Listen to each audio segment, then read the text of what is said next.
An invocation by Councilmember Lehman.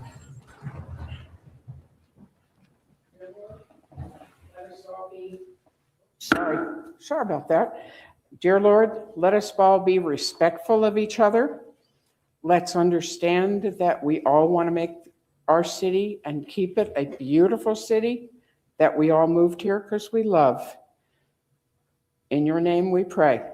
Amen. Amen.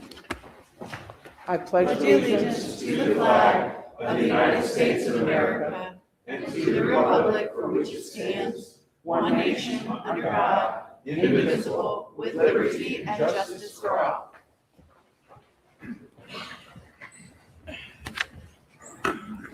Madam City Clerk, please call the roll. Mayor Gunter, Here. Council Members Donnell, Here. Kaduke, Here. Lorraine, Here. Lastra, Here. Lehman, Long, Here. Steinke, Here. all present. Thank you. Item 5 is changes to the agenda. I'll entertain any changes to the agenda. I would like to request one change under the consent agenda number 2, 4126. I would like to try to move that to new business to give the applicant in that case an opportunity to address city council.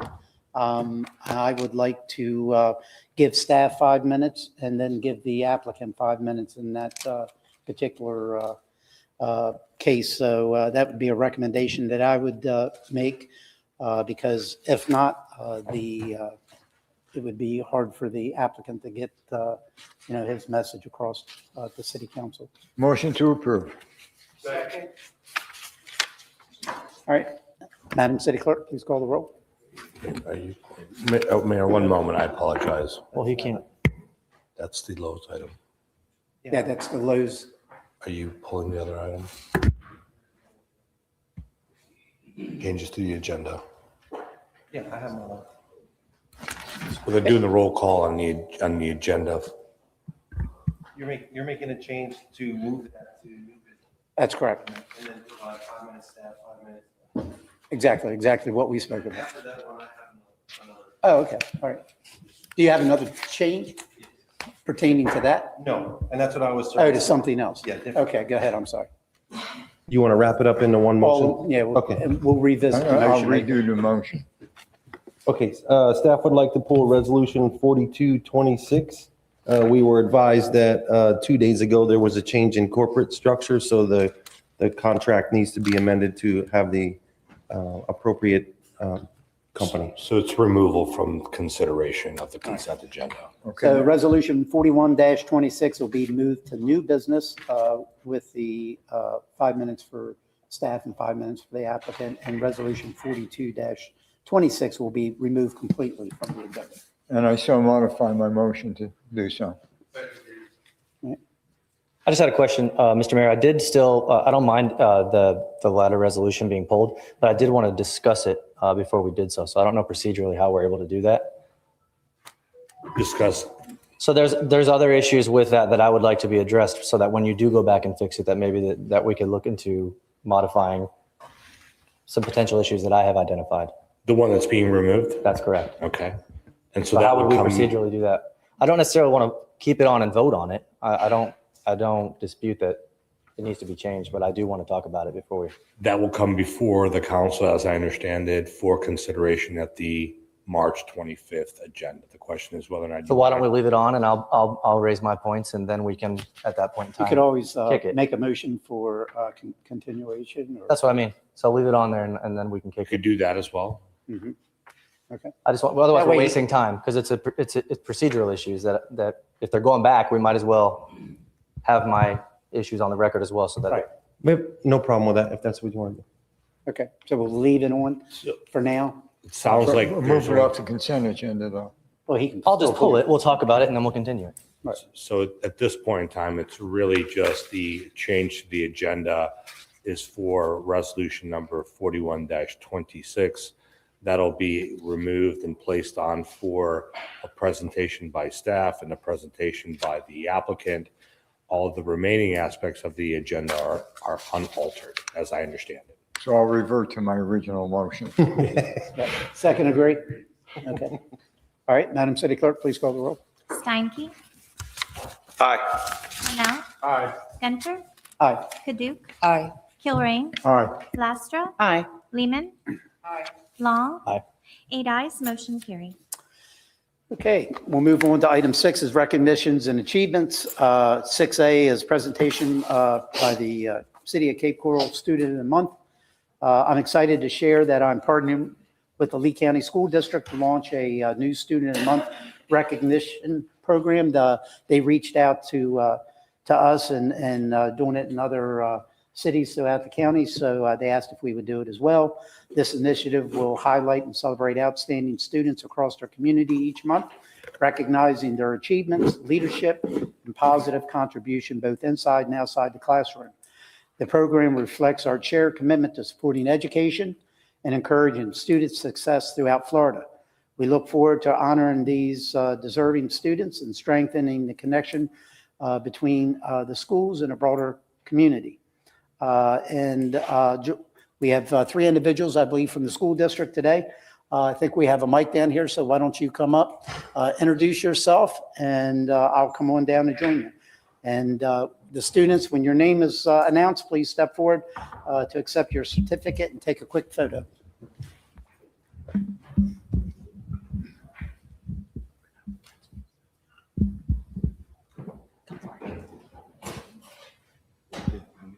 Whoever's going to speak. Good afternoon, ladies and gentlemen. I would like to introduce 2 principals here who are going to introduce their student, and we're going to ask that student to come up here to stand next to their principal. So at this time, I'm going to hand the mic over to the proud principal of Mariner High School, Tom Michael. Good afternoon, everybody. I'm Thomas Michael. I'm the principal at Mariner High School, and I have the pleasure of introducing a very fine individual who represents Mariner High School. Alyssa Vasquez is truly one of the most accomplished students at Mariner High and across our region. A national and Florida state champion in marksmanship, she serves as the team captain of our JROTC program and is recognized as the top precision marksmanship athlete in the country. Academically exceptional with a 5.06 weighted GPA, Alyssa also leads with maturity and integrity within a brigade of more than 700 cadets at Mariner High School. With over 200 hours of community service, she represents the very highest standard of excellence leadership in selfless service. Ladies and gentlemen, Alyssa Vasquez.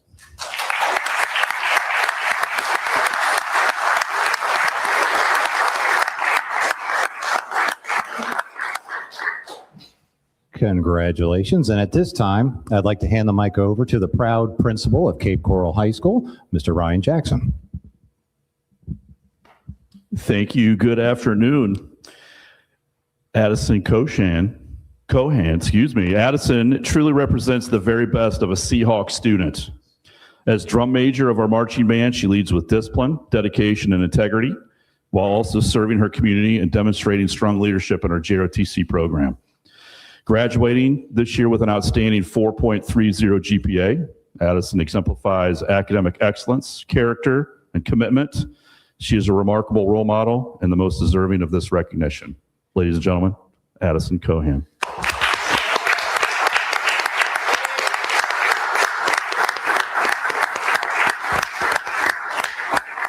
I just wanted to say congratulations on being recognized, and wish you all the luck in your future endeavors.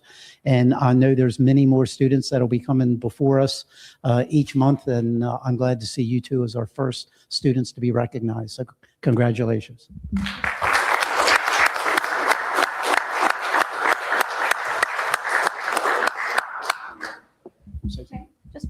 Mr. Mayor and fellow council members, I want to thank you on behalf of the School District of Lee County for recognizing amazing students. We appreciate you. Thank you.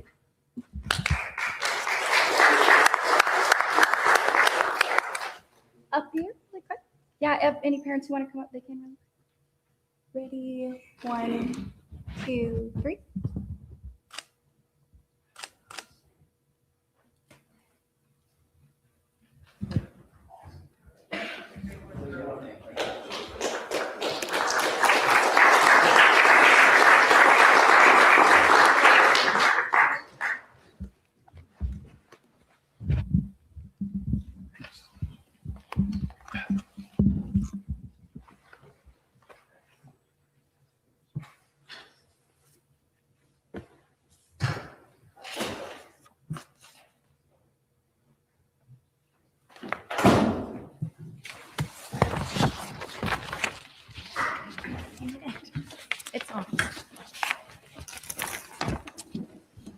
Okay, item 7 is approval of the minutes. Do we have a motion regarding the minutes of our regular meeting of February 18, 2026? Motion to approve.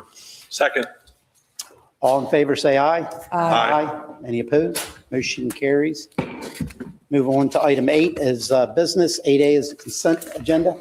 I'll now open up for the consent agenda for council to pull any items. I do want to pull myself item number 14, resolution 70-26. Any other, it's got a few other lights on here. Councilmember Paduk. Thank you, Mayor. Item number 4, Resolution 46-26. Item number 5, Resolution 52-26. Item number 6, Resolution 53-26. All right, so 4, 5, and 6. 12, Resolution 59-26. 13, Resolution 69-26. You've already pulled 14, which is 70-26. And item number 15, amending the council rules. Thank you. So did you say 13 as well? Yes, 69-26. All right. And I pulled 14. And you said 15, correct? I did. Okay. All right. Councilmember Laster.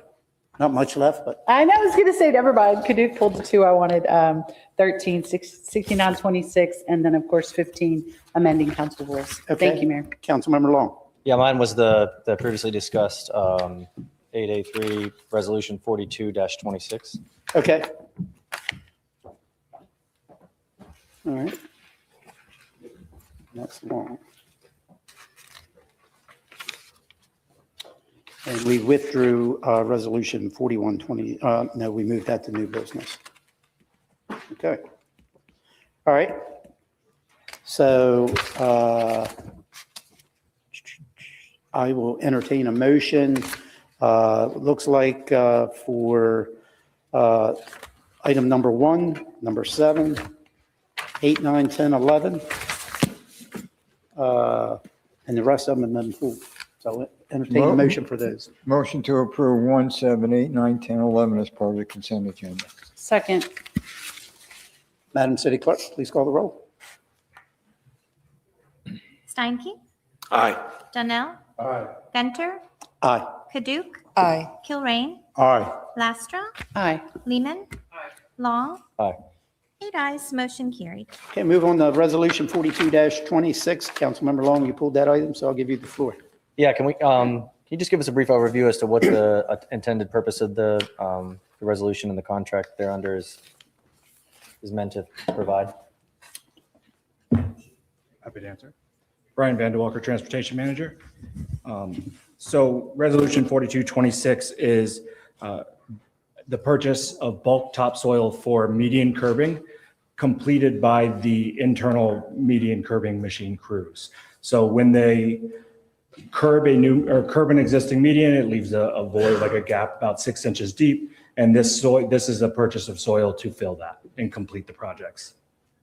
Okay, and then I got an email this morning, I believe from Wanda, and it was just a department memo inside. And I guess it used to be a smaller amount, and we decided to increase that amount.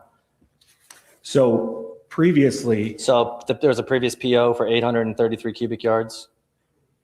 there was a previous PO for 833 cubic yards. I'm not sure on that number. However, it was previously funded from median maintenance, which was the incorrect funding source. So the directive was to move the correct funding source, make sure that these are incorporated with the projects that they are supporting. So that is, we calculated how much, or estimated how much we would need for the median curbing projects, and pulled a new PO with the correct funding source to support that. Thank you. I guess some of the issues that I found here when I'm looking through it is there's a vast discrepancy in the bids, which isn't necessarily uncommon. Human error, greed, what have you. But there's units of measurement that are different in the three packets, and then there's also a miscalculation. I'm assuming on our end with regards to, like, if you open up the background materials and you look at the resolution, when you're equating, one of the bids is 12 per cubic yard, one is 34 per cubic yard, one is 1,401 per cubic yard, which is a significant difference. Our calculation in our own bid packet is equating 3 cubic feet to 1 cubic yard, which is, by my account, a pretty wild miscalculation. Isn't it 27 cubic feet in a cubic yard? If that miscalculation was in there, then I would have missed it. Well, I mean, However, it's for the cubic. the light bulb would have went off when you looked at the $1,401 per cubic feet, when the other two were averaging Right. like 20.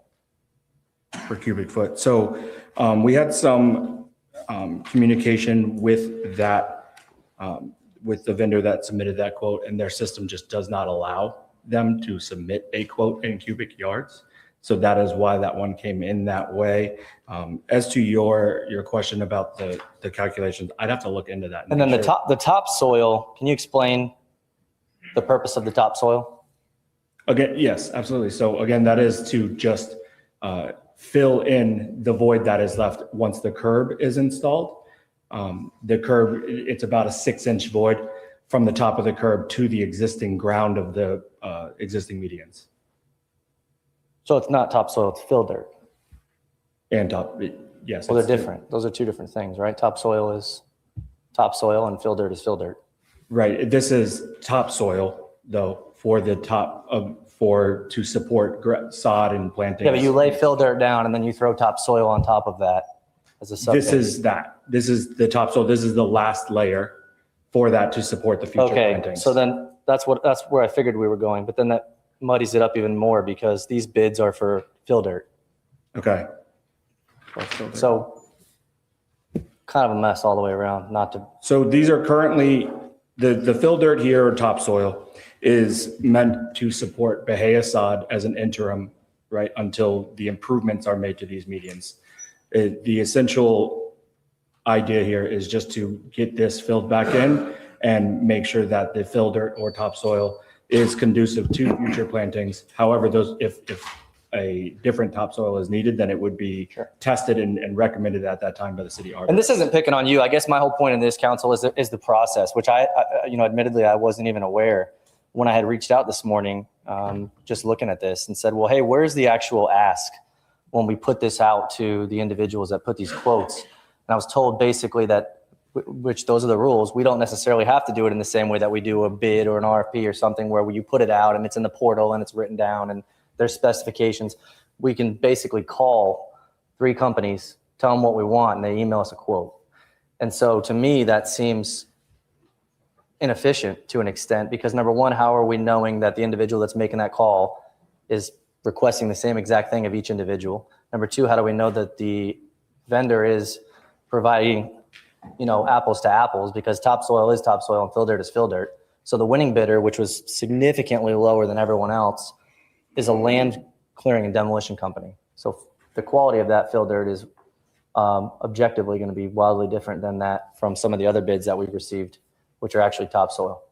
So we need to, I spoke with the city attorney. Apparently there's a process that we could look at, and I want to look at it hopefully in another cow, about modifying those to clean that up so that there is an identified question that we're asking rather than just cold calling nurseries and saying, hey, send me an email telling me how much fill dirt you can give us and at what price. Because I can guarantee you, based on what we've heard here today, if we went with the low bidder, they'd come back when we realize what we actually need and we'd modify it. And then that modification isn't going to be in the scope of what we're looking at here. And I'm sure that that's going to be a lot higher than what we're looking at objectively if we would have identified it correctly in the first place. And again, this is not picking on this particular one. It's the process itself. So, and that's above and beyond for whatever reason you guys wanted to pull the item. Yeah, we wanted to pull it because the company, we found out today, actually changed hands. So that when it comes back, it will not be with the same company. Okay. But I do want to have, if I can, have Wanda explain to you the process on certain levels of threshold. So there's somewhere it's really. Oh, I understand this is our process. I just was curious if there's a better way to do it. Sure. And it's a standard. A lot of the cities and counties do it. I wasn't questioning us doing it inefficiently. I was just questioning whether there was a better way. So that was it. So I guess with that, I'll move to continue it so you guys can go back and modify Yes, when it comes back, it'll be with a different company. Can we get clarification too on what exactly it is that we want as far as the topsoil versus the fill dirt? Yeah, and that's what I was gonna have Wanda speak to about, is that something that we can clarify if all three were bidding on the same? It could be, we could be talking about semantics here, but maybe we're Well, not. but it's just this. Let's just say we needed pallets of sod and they called and said, hey, we need a couple pallets of sod. Well, One does floor. one is Floratam, one is Bahia, one is Yeah. Pro Vista, but they just send it back and say, hey, we do this much. But so we're looking at something that really could not even be the same comparison. Understood. Someone might have actually, because our verbiage is topsoil, and I understand topsoil is different than fill dirt, but then all these are coming in as fill dirt. So are we really getting a valid bid? We won't know. We sign the order, we come back, then we realize we screwed it up. We put an amendment in. By then it's out of sight, out of mind, and we spend the money. That's my concern. Councilmember Laster. Thank you, Mayor. I guess I'm sorry, I'm not understanding. So maybe Wanda or Mr. van der Walker, you can clarify. So when Councilmember Long was talking about there's filler dirt and topsoil, you said, Mr. van der Walker, that we needed the topsoil. Is it because it has nutrients in it to support the growth of what's in those medians, or why can't we just use all filler dirt? I'm not a gardener, so Right, so- I apologize. It's like putting me in a Home Depot No, store. I'm with you, and I have just a 30,000 feet understanding of Okay. this, which is why we have our arborist. Unfortunately, he's not here tonight. Okay. So I would have to get back to you with specifics, but essentially, yes, the topsoil is nutrient dense based for plantings, and whereas the fill dirt is just that, it's filler dirt to fill in the gaps. Will you ask him, he's going to love this, if we could use the filler to support more Florida friendly as opposed to topsoil, or does it still need topsoil? Just asking. Okay. Okay, thank you. Thank you, Mayor. Topsoil has organics in it, so that's a darker. Yeah, that's Fill what I dirt is need to know. like sand. I need to understand, And because so I have what we- sand in my yard and things still grow in it. I just was Yeah. curious. Well, that was my point. So the $12 a yard is for sand. When in reality, if we need topsoil, that's not what we're going to get. Mike, just real quick, the root procurement manager, to answer the concern, the short answer is yes. We can go back to the firms and clarify, make sure that it's either in an email to them or that they did indeed understood what they were quoting and perhaps called it something different, correct? And received that information back. So that's not an issue. Just for the future, just to make everyone aware, we are transitioning systems, and a lot of the quotes, especially higher dollar values, they're all going to go through this system. So it would mitigate the concern of what is being asked. So I just want to put that on the record. I guess for me, I'm more concerned with the process to make sure we don't have this issue again in the future. I know with procurement rules, you have RFPs, you have quotes, and, a variety of other ways of getting bids. Do we do a written quote? Do we have a written specification when we get quotes, or is it characterized as Councilmember Long picking up the phone and calling whoever and say, hey, I need topsoil, how much can you sell it to me for? During the quoting threshold, especially operational type of items, the department can call and tell the firms we're looking for topsoil or, whatever specific items they're looking for. And what we required is a written quote back from the firm. And there are some challenges, as you all have concern about, and that's why we are transitioning system to ensure that it goes through electronically.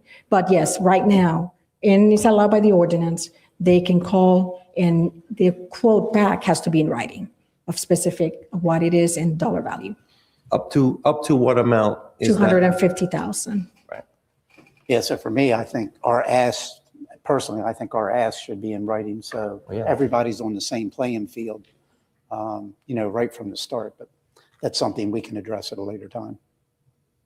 Councilmember Kaduke, and I'll go back to Councilmember Laster. You done? Thank you, Mayor. I was literally just going to say, what is the process and why isn't it in writing? But you already spoke about that. Thank you. Councilmember Long? One last thing. Did we identify the new successor company that's going to be coming back before us? Yes. Do we know who that, can you say who that is? Am I allowed to say? Yes. Waste Pro? Okay, thank you. And if I recall, you made a motion to continue that, Councilmember Long? That's the desire of staff to be able to go back and do what you need to do? Yeah, we asked this be moved to the March 25th regular council meeting. So moved. Second. All right. Madam City Clerk, please call the roll. Steinke? Aye. Donnell? Aye. Venter? Aye. Paduk? Aye. Kilrain? Aye. Lastra? Aye. Lehman? Long? Aye. 8 ayes, motion carried. Next on the agenda is Resolution 46-26, number 4. Councilmember Paduk, I'll give you the floor. Thank you, Mayor. So I really pulled this item because I was wondering why we have not gone out for a new bid. When you read the backup material, it says that the contract term is 3 years with mutually agreeable options of 3 additional 1-year renewals starting on September 13th, 2022 and ending on September 25th, 2025. It does say later renewal 1 was executed with a 3-year term. So I'm just confused as why it's now up to September 25th, 2028 when it was supposed to be 1-year renewals to begin with. Furthermore, are the number of owl burrows doubling every 5 years? Like that's what the math is showing in this. And then it also says in here that there is a approximate 15% annually. Is that a result of our billing coming back in? Like we're seeing a 15% increase? I just don't know if you could. So I'm going to go somewhat backwards, and then I'm going to let Wanda talk about the contract terms. The 15% increase annually is staff's estimation on the increase in owl nests that need to be maintained. So on that, we're doubling owl nests because if you do the math on that, 15% increase. right, but we're getting that many more owl nests. That's what we have seen. Okay.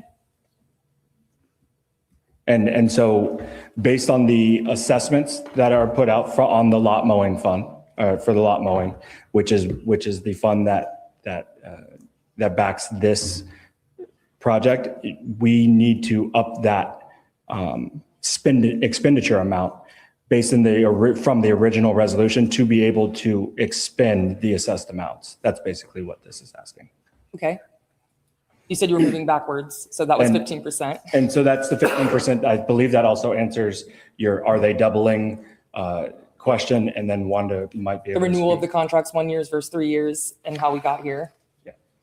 And why we haven't gone out to bid for it. Absolutely. Under Route Procurement Manager, when it comes to the boring out, like it's stated in the resolution 2016, we went out. And I understand the concern is 10 years later and we still have the same. So I get that, right? It is, I believe, it's $10 on the borrow. And also it's a personal site, a little bit offline. Front of my parents' house, they had like 2 boring owl nests. Now they have like 6. So I think they reproduce somehow and they just stay. They need to, I just want to put that out there. But when it comes to the contract, it was brought back to council in 2022 because there was a concern that it was growing, it was more, and they didn't want to pay any, in the price, it was indicative that it would be going up to do the boring owls nesting mowing. I have to be careful, otherwise we're saying boring owl, mowing. So at that time, council determined that it was best interest with recommendation of staff to continue with the same firm and to add another 3 years at the same price. He has not changed price, or the firm has not changed price since 2016. At any time, the city has a ability to stop a contract and go back out. It's at the pleasure of council to do what they, what it feels that is best. Right now, because of the growth, of the projected growth, there's not enough procurement authorization to allow staff to increase a purchase order. So when they're mentioning we need to add more funding, first of all, the funding has to be there. So I just want to make sure that it's clear, even though we're saying $350,000, the funding would have to be there, correct? And that's the projection that they have. If there's not a need to increase it to 350, it would not be. But right now, as it stands, they only have approval up to 165,000 annually, and we will not be able to increase the purchase order, even if there's additional mowing that needs to occur. So that's the main reason we're bringing it forward. Thank you for the explanation. But at any time, like I said, department or council can choose to do something different. Yeah, and I mean, when we're going through our budget and our non-ad valorem taxes, we continue to increase our lot mowing. So I'm assuming it's going for the little owls as well. Yeah. Right, and this is all part of that. And the firm, like I mentioned, has not increased prices since the inception. Okay. 2016. Thank you. Councilmember Steinke. Thank you, Mayor. I just wanted to ask a quick question, might be of the city manager. I'm just, these dollars that we're talking about, dollars collected, dollars expended, that funding source are the actual property owners that have engaged in the lot mowing service, and they're the ones that pay that additional amount to have that area around the borough trimmed because they can't use the large machinery to do that, and that's the extra cost, and that is transferred to the property owner there, not paid for by general taxpayer funds. That is correct. This is funded through the lot mowing fund. Up until we started this, we were not mowing around the burrowing owls or gopher tortoise nests. So it used to be not too long ago where the batwing mowers, the big tractor mowers would go through a lot and they would do what we would call like a partial mow. We had kind of an unofficial legal challenge by a lot owner who said, hey, I'm paying to have my lot mowed and you should be mowing it, even if it takes more acute equipment. So there were some questions through the previous city attorneys, got with our special assessment council, and they said technically that's accurate. If they're paying to have it, you're going to have to procure the services to provide it. Well, we can't go inside that 33-foot with a giant tractor. It'll crush the burrow. So we had to put together specs that would allow a smaller, more nimble mower and some hand trimming around the not in the burrow, but around the burrow in order to basically mow the entire lot. And so what we end up doing is annually we're chasing around the burrows. So as white sticks and perches show up, they get noted by the lot mowing inspectors and they get added to the list of properties and the count that you see that Councilwoman Kaduk is asking about that just keeps growing and growing. But all of the funding for this is through the special assessment, which supports the lot mowing fund. Thank you. That's it. Councilmember Laster. Thank you, Mayor. Just really quick question. Who determines that metric of the increased owl burrows? Does the Cape Coral Friends of Wildlife do that for us, or is that something we do in environmental in our city? Or So our staff works closely with the Cape Coral Friends of Wildlife Okay. on the location and number of burrows. We keep a tracking number or a number tracking all of the burrows throughout the city due to which is done by like on-site inspections by the inspecting team. Mhm. And we just try to keep an updated measure of all of those and keep that count moving. And so we have historical numbers and trending numbers. Okay, good. Of course, everything is an estimate. We don't Yeah. know how many babies they're Yeah. going to have. So if we did, we would be a lot more accurate. But Okay, thank you for that clarification. Thank you, Mayor. Councilmember Kaduk. So they get paid per nest yes, so and no one's double checking. They could just be telling us how many nests they have. no, we do check them. We inspect all of them Okay. What about city lots? on the city lots. Yeah. We're only City-owned lots. we have them inspected throughout the city, and then the ones that are on the lot mowing assessment are assessed. But is the city Right. paying into the lot or Yes, Okay. for vacant lots that are mowed, that are city property and right of ways and stuff like that. Yeah. Okay. Thank you. Okay, seeing no other lights on, I'll entertain a motion for Resolution 46-26. Motion to approve. Second. Seeing no other discussion, Madam City Clerk, please call the roll. Steinke? Aye. Donnell? Aye. Gunter? Aye. Kaduk? Aye. Kilrain? Aye. Lastro? Aye. Lehman? Long? Aye. 8 ayes, motion carried. Okay, move on to Resolution 52-26. I'll give Councilmember Kaduk the floor. Thank you, Mayor. Wanda did kind of answer this question already because I pulled the other item, which was very similar. I was just wondering why we haven't gone out to bid when we've seen this basically almost, it's doubled in, just a few years span. So, and then they're adding, it starts off with just the charter school and we're doing this, and then it's the fire stations, then we're adding in our public works and utilities and fire department. So I was just wondering why we hadn't gone out to bid, but she kind of answered that in the last one. Was that a question for? She already answered procurement? it. Yeah, she already answered it, but we had already pulled the items. Okay. All right, seeing no other lights on, I will entertain a motion for Resolution 52-26. Motion to approve. Second. Madam City Clerk, please call the roll. Steinke? Aye. Donnell? Aye. Gunter? Aye. Kaduk? Aye. Kilrain? Aye. Lastro? Aye. Lehman? Aye. Long? 8 ayes, motion carried. Okay, move on to Resolution 53-26. Councilmember Kaduk.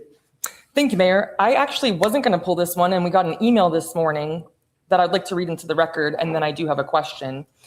So the email we received says, due to favorable bid results on the fiscal year 2026 major and local road resurfacing contracts, combined with unutilized funding from prior fiscal years identified by finance, additional funding capacity has been identified within the adopted budget. Staff is currently coordinating with procurement and finance to determine the appropriate mechanism to incorporate this capacity into the existing major roads contract in order to resurface additional low PCI corridors during this fiscal year. So I just don't know how this is possible, how we just find money in finance. That's what the email says. And where'd the email come from? It was sent to all of us this morning at 7:44 a.m. Okay. So, and also this does say it doesn't have a budget amendment, but if we found money, wouldn't we have a budget amendment? I'm prepared to respond, City Manager, if you're okay with that. All right. I was not included in that email thread, but it did circle around to me. And so I do want to clarify from finance's perspective. So the two items before you tonight for approval, the funding is available in this year's budget. Well, it does say in this email, I didn't finish it. If council restores the previously discussed approximately 2.1 million for fiscal year 2026 paving, those funds could increase the number of local road lane miles delivered this year, subject to contract limits, procurement requirements, and scheduling considerations. Okay.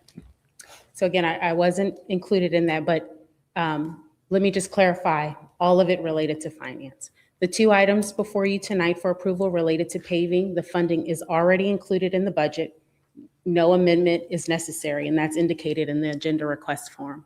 Separate from that, our budget team and Public Works and all of the departments, they work hand in hand to go through any active projects, recently closed projects.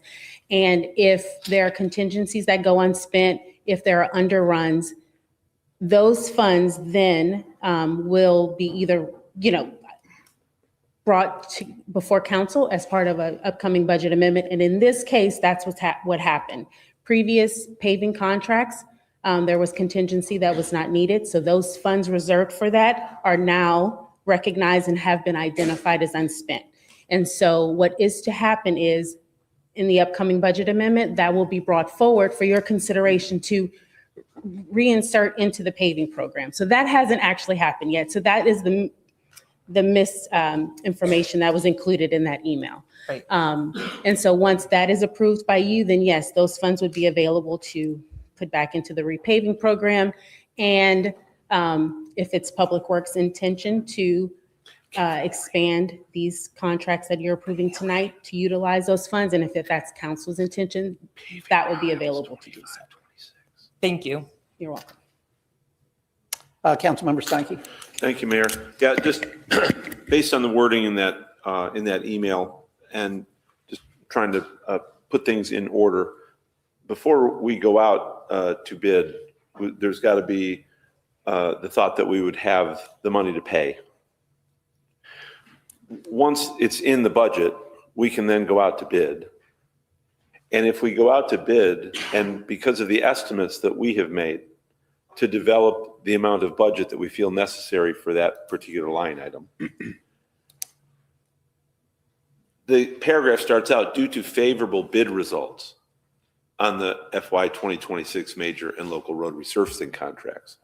So would it be correct to make the assumption that we thought it was going to cost this much? We went out to bid and it turned out it was only going to cost this much. So in effect, this is that found money. It's a portion of it, because yes, these two contracts before you did come in under our cost estimates, what we thought they would be. So what we've had included in the adopted budget, we do have a little bit left are available to in those line items. So these two contracts did not utilize or take up all of what was budgeted for this fiscal year. So yes, there is a portion of that available. In addition to that, like I said, we've kind of identified some unspent contingencies and underruns in some previous contracts. That has not been brought before you. So that was a little bit of the premature, indication out to council that maybe shouldn't have been sent out just yet. But we've identified a little bit of that will be brought before you in a budget amendment, also to consider putting back into our overall paving program. Okay, thank you very much. I'd asked for some information this morning that we had received about lane miles that we would be paving. Could you maybe publicly give that information? Because when you look at the lane miles in relation to FY25, we're actually doing more lane miles at lesser cost, if I'm not mistaken. So maybe you could explain that a little bit. So the local road lane miles completed in FY25 was 63 lane miles. That was completed lane miles in 25. The local road anticipated is 73 lane miles for 2026. The FY25 bid amount was the higher end of 4.9. And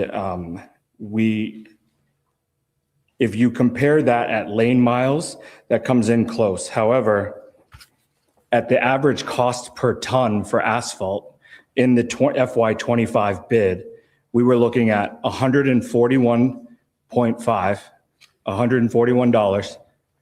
per ton for asphalt.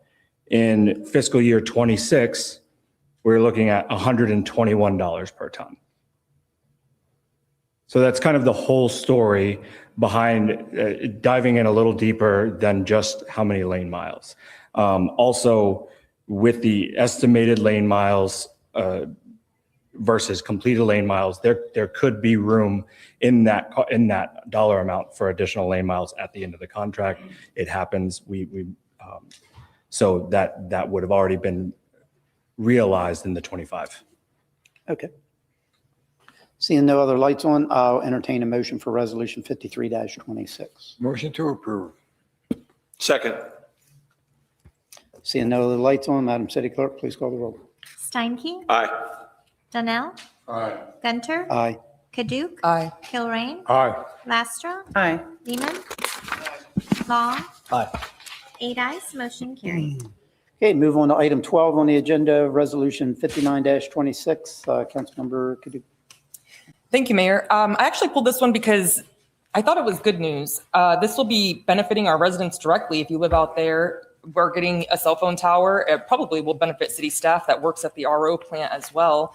And we get a little bit of money for it. So if staff could give just a small, tidbit of what this is for the public to hear, I think that would be beneficial. Thank you. Good evening, Mayor, City Council members. Dawn Andrews with the Real Estate Division. So we've been working with, and I have Diamond Construction representative here. So if there's some additional questions, he'll be able to answer them. I'm looking for my information sheet. Anyway, So we've been working with the tower company to build a tower in the southeast corner of the overall North Cape Government Complex, located up on Kismet Parkway to the east side of Chiquita Boulevard. This tower will provide better cell phone service for the various cell phone companies. The city is getting a one-time fee of $100,000 to allow them to construct the tower. The construction of the tower is at Diamond's cost. Then we have a revenue share agreement as they put co-locators onto the tower, which we will get a portion of that revenue to share with Diamond. And then it is an option agreement, but I believe that they're anticipating being able to start 170. construction within a year. So there's a 1-year option where we get $5,000 for that. 6-month renewals after that. 2 6-month renewals after that, but they don't anticipate needing that. They're hoping to be able to construct very soon. I loved the item. I thought it was great. It's beneficial to all of our residents. So I wanted to pull it just so that the public could hear that there's actually good things happening when we're spending money as well. Great. And we're getting money back. Thank you. Seeing no other lights on, I'll entertain a motion for Resolution 59-26. Motion to approve. Second. Madam City Clerk, please call the roll. Steinke? Aye. Donnell? Gunter? Aye. Paduk? Aye. Kilrain? Aye. Lastra? Lehman? Long? Aye. 8 ayes, motion carried. Thank you. Thank you. Okay, we'll move on to item 13 in the agenda, under consent agenda, Resolution 69-26. Councilmember Kaduc. Oh, thank you, Mayor. Alex, if you could please explain, and I do have a few questions as well, like, has this been a problem? But if you could give a brief explanation, then I'll hit you with my questions. Sure, absolutely. So this is a resolution that will authorize the city attorney's office to pursue legal action in a court of competent jurisdiction.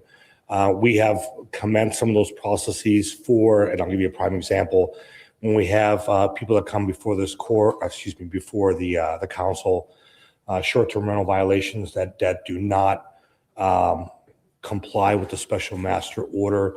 As we all know, those are quasi judicial orders. Under those circumstances, we could then pursue an actual judicial order to enjoin the continued violation. We've had other instances where people are leaving abandoned property either in the city's right of way. We remove it, they get it, they return it. This is for anything where there is an inability to have the correction done at the special master. We will then pursue an actual formal legal complaint against them. And that includes recovery of monetary fines and costs as well.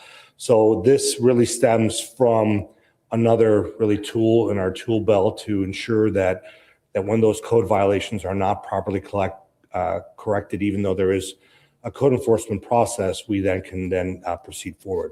Additionally, if the incident is severe enough where we do not have or we do not believe that it is prudent to take the matter through a code enforcement process, this will authorize me to then pursue in a court of law to enjoin the violation as opposed to going through the more longer process associated with a code enforcement proceeding. Are people refusing to pay? Oh, yeah. Okay. And just throwing it out there, I don't know the process. I'm naive in this. Could we turn this over to a collection agency?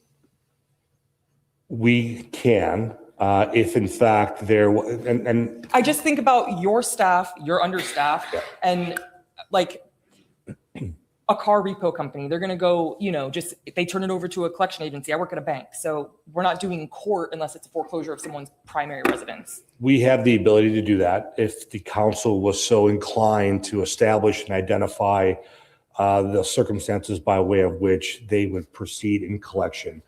Can we see a cost benefit analysis of both your office handling it and a collection agency? Well, I can handling it? assure you that I'm not going to be not pursuing it for a de minimis value. That would be absurd. And I certainly wouldn't waste our time. What I can tell you is in circumstances, and utilities is a prime example where we've had this issue. I think we've set a threshold of it's got to be at least 1,000 or more before we commence any type of small claims procedure. But the one that we pursued most recently had to do with a short-term rental violator, not from, I think the owners are outside of the county. I think they're on the East Coast. And I think they had violations of 30,000 or more and multiple properties. And that is a prime example of where we would then proceed with enforcement through the judicial system because there was no real results through the special magistrate process. So, and I got to assure you one thing, and I've had this conversation with the city manager, that before we do anything like that, you all would be notified and make sure that there is support. And of course, every quarter I do send you a litigation report. And that litigation report is spread out between the individual 3 months. And those are both cases that we've initiated and cases that we've been served with. So we do keep a record of that. This is really just to make sure that when those individuals or entities or businesses that are refusing or failing to comply with our code of laws and ordinances, this is the mechanism by way of which we elevate the seriousness of our resolve. Thank you for the explanation. Councilmember Lassiter. Thank you, Mayor. Thank you, Mr. City Attorney. So I just wanted to also clarify what you said. So you would come to us if it was substantial. Like, for example, with the 3 fishermen, you came to us and you would get consensus from us if we wanted to pursue or not, correct? I will not do that publicly. I will do that with our one-on-one With our conversations. one-on-ones, And there's a yes. reason why that, when you delve Yes, I into understand. litigation, you don't necessarily want to avail the individual that you're about to commence some type of legal action because there is a mechanism for hiding.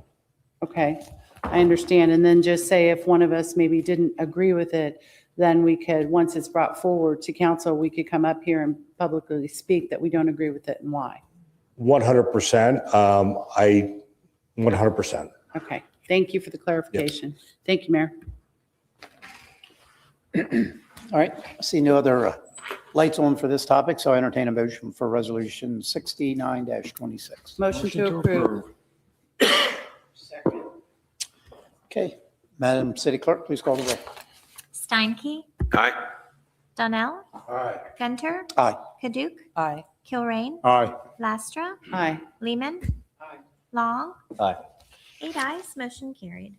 Okay, move on to item 14, resolution 70-26. I pulled that item in reference to the initiative to install the 250-foot flagpole at Bernice Braden Park. I think it's important to mention we had put a solicitation for a bid out, RFP, and it looks like we got some respondents in the bid.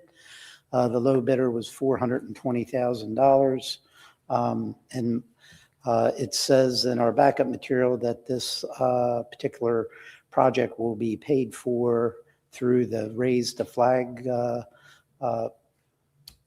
program that we are receiving private donations for. Mr. City Manager, to date, could you let us know how much that we've collected thus far? $270,611. And going through the backup material, we had put out a city RFP, and we will be issuing the contract, if it is approved, through the city. One of the concerns that I have, if we have a minimum bid at 420,000 and we're at 270, we're $150,000 away.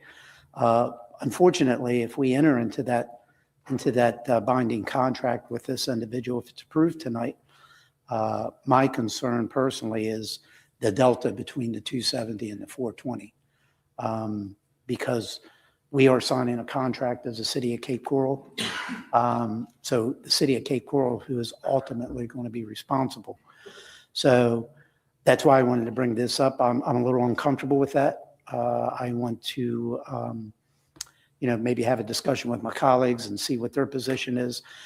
Before I could support this, the motion would have to be extremely articulate on exactly what we're approving and what we're not approving.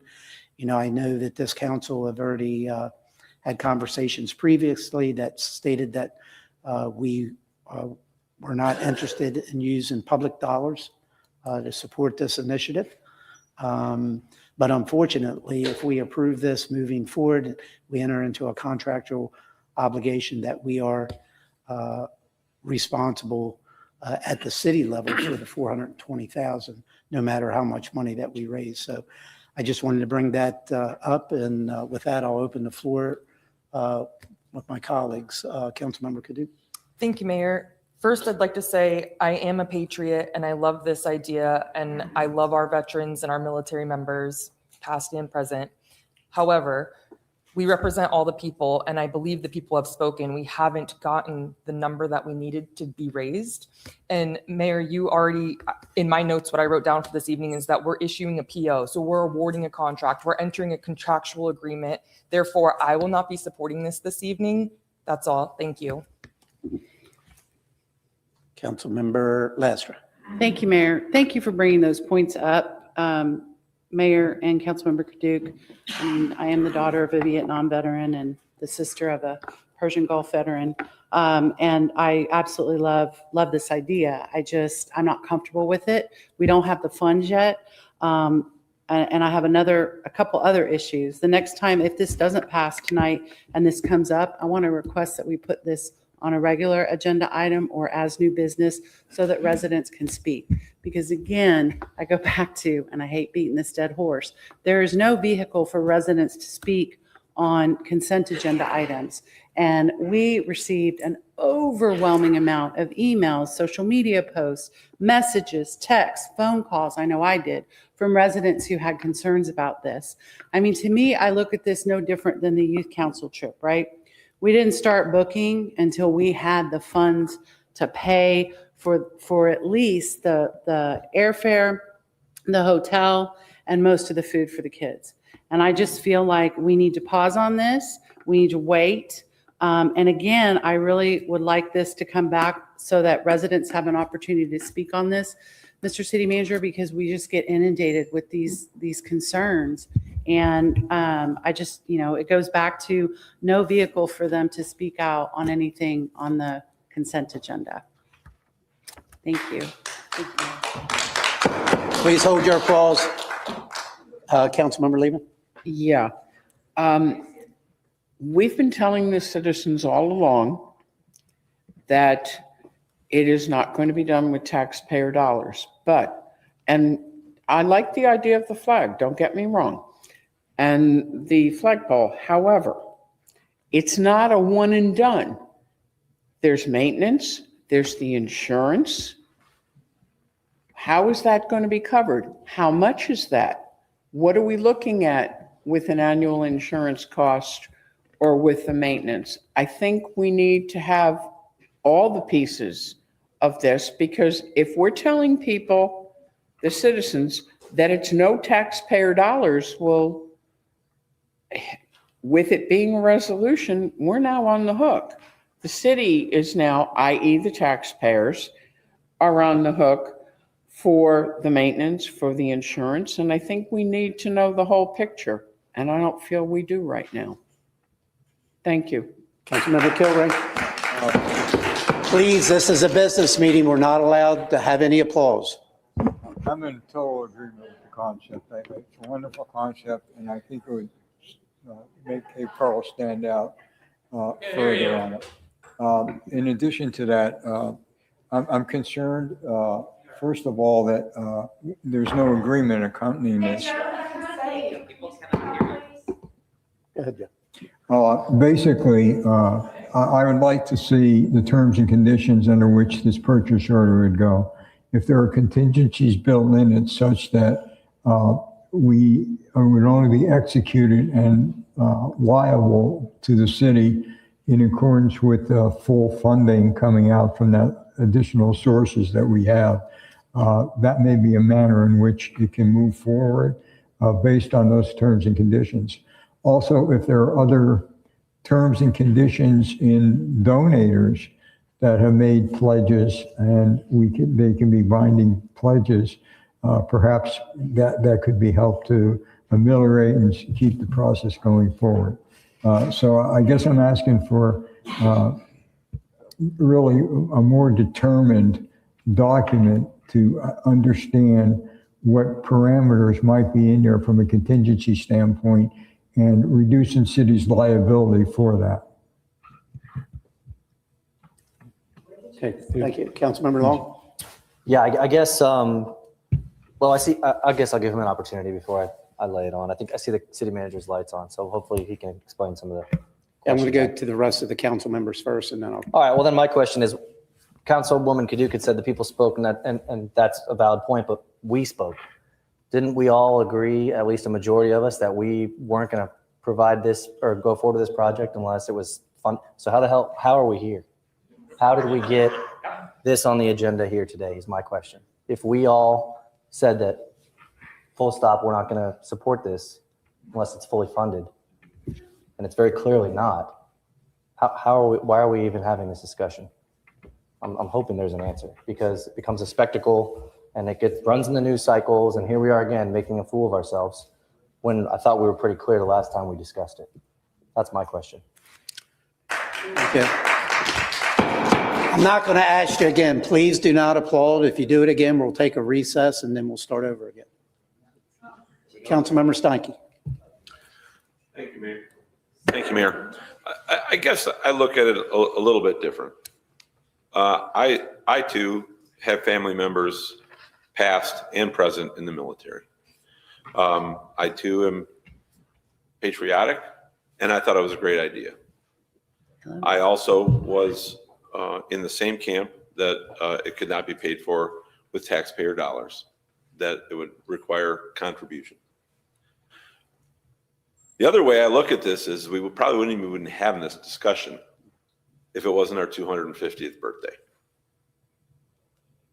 So timing means something on this. I don't know whether it would satisfy my colleagues or not, but if there was something in our agreement, in our contract, that would allow the postponement of the completion based on the receipt of donations, if that would make others okay with that, with the hope and faith and trust that the dollars will continue to come in to meet the obligations as the construction project moves on. But to have the flag done by Independence Day, it has to get started. And so what was required to get started has been accomplished. So the dollars that would initiate the project and take it to a certain point of completion, that has already been paid for. And so for me, if there was something that were to say that the continued work would only be authorized with funds that had been contributed, and that if it takes longer than July 4th to accomplish those dollars, then it takes longer than July 4th, but that the project would only be completed based on the fund balance, not upon any other contribution of dollars. That would be okay for me. Because if we want it done by Independence Day, we've got to get it started. And we have the money to get it started. That is no taxpayer dollars, that is contributed funds. And those people that have contributed would like to see it get started. So that's where I stand on it. I have full faith and confidence that the dollars will be raised based on our citizenry and the way they feel about our veterans and the fact that they would like to see this done. But as a safety net, a stopgap, if there was something in writing from the contractor that said, if we need to postpone work based on contributions to the fund, that they are willing to do that, that would satisfy that. I don't know that that will satisfy colleagues or not. And I'll leave it up to the city manager for comments on whether he thinks that is possible or not, to ensure that we don't put any taxpayer dollars at risk. Thank you, Mayor. Councilmember Donnell. Thank you, Mayor. I like what you had to say, Councilmember Stankey, because that kind of makes sense to me, just the way I think about things. The problem is, Councilmember Long hit it on the head. And what I'm thinking is, Mr. City Manager, what needs to happen is this that comes forward. And there's no doubt in mind that we're going to get the money, no doubt. Problem is, what we're voting in tonight is we can't be voting on something when we don't have it there. Plus the two other pieces that came out, the maintenance and the insurance and any other pieces. So I would suggest, instead of voting it down, I think, I would not like to vote it down, of the way we can pull it and or continue it. And if we don't meet the date, council member, we just don't meet the date. But we're going to have all those numbers there. And everybody sees it here, even though I'm sure it's coming. But so we can show the public, show the council, and then I think we're going to get it 8-0 unanimous. But as it sits right now, no matter how we talk about it, no matter how we think it might be there, because I'm fully confident, that doesn't fit with what we said. So it's not going to pass tonight. So that would be my recommendation. Let's just, it's not going to move tonight. So I don't want us to vote it down, council. Is there something we can do to push it back until that number reads with all the numbers? That's my thoughts. Thank you. That's all. Councilmember Lehman. Yeah. Mr. City Manager, my understanding is that the funds, the donation funds, were all to be in by April. Is that because it's going to take from April to July to build this? Can you give us a clarification on that? There is no deadline on the funds to come in. We're going to fundraise through the end of the project. I don't know where any deadline came in for funds. The signs that you have all over the CRA, the posters say through April, and everything that's ever come up is through April. And I'm trying to understand, how long is it going to take to construct this? I'm not aware of any April date. If there is, I'll get with staff and try to figure out where that's coming from. But I think before this has to be voted on, I think we need to know what the maintenance is, the annual maintenance, what the insurance is going to be.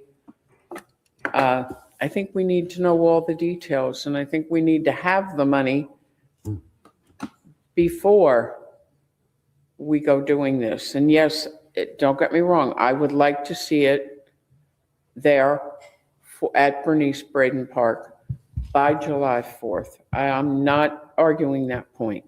My staff just said that there are no signs that say money's due by April. So whoever told you that, it's inaccurate. Okay. All right, then I'm sorry I misunderstood. But I still would like to know the other costs involved. And also, I would like to know how long it takes to construct this.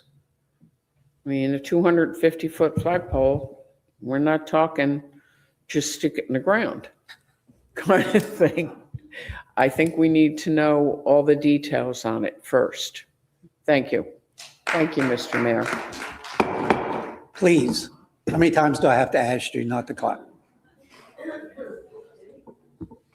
If I see anybody clap from now on, I'm going to ask the officer to escort you out of the room. Question for you, Mr. City Attorney. Could we entertain a motion to continue this until the remaining funds of the $420,000 is donated? You could, in theory. It just is not a specifically identified date. Mm-hmm. Do we have to have a specific date to continue? I would recommend to continue it to a date certain. The reason why I say that, in the event the funds are acquired before that time, there is nothing to stop us from bringing that forward before that time, as long as it's publicly noticed. In other words, if we continue to a date, say our last meeting before hiatus. Which is the 4th, I believe. June 3rd, I apologize. June 3rd. But in the meantime, if we raised enough funds in order to pay for that, we could bring that back prior to that June 3rd date. You could, as long as it's publicly noticed. Okay. Yeah. All right. Yes. So maybe that's our And not out on- here that Councilmember Donnell was talking. Not on a Yeah. consent agenda. We got a few more lights on, but I just wanted to see what we had on the table we could utilize. Councilmember Cadot? Thank you, Mayor. It's been 6 months, so I'm not sure how long we continue the fundraising expedition, but I know it's been 6 months. You spoke about it at a committee of the whole on August 13th. So how did it end up on a consent agenda item? Question number one. Question number two, did you have to do an FAA study or did you have to work with the airport at all? I know we see planes flying in all the time. I mean, that's a pretty large flagpole. That's your question. I've had several, so I'm waiting for you to say it's okay for me to speak. Yeah. Go ahead. Okay. So the only person that doesn't meet with me weekly is Councilmember Long. The rest of you I've spoken with, and I have advised all of you, and you know this, that there is a donor who is willing to cover the balance due. That is why we are here tonight. We were not going public with that to protect them because we don't want them to have to write the balance for the full. They have asked in earnest that we continue to fundraise through July 3rd. So I've spoken to you all about that in our one-on-ones. That's why I don't have weekly meetings. You don't know that because you That's don't. exactly meet with why. How far did that get you? But so, and several of you have asked questions. How do we know that's legally binding? Well, the city attorney answered questions. We got it in writing. There was an offer, there was a response. We have it in writing.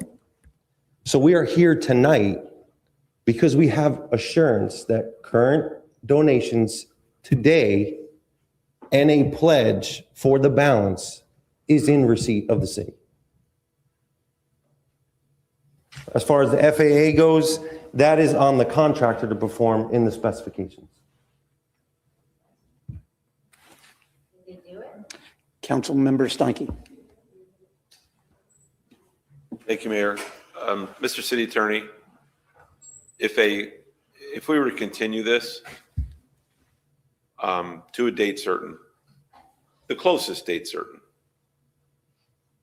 and through one-on-one meetings with 7 of us, enough information were to be brought into those one-on-ones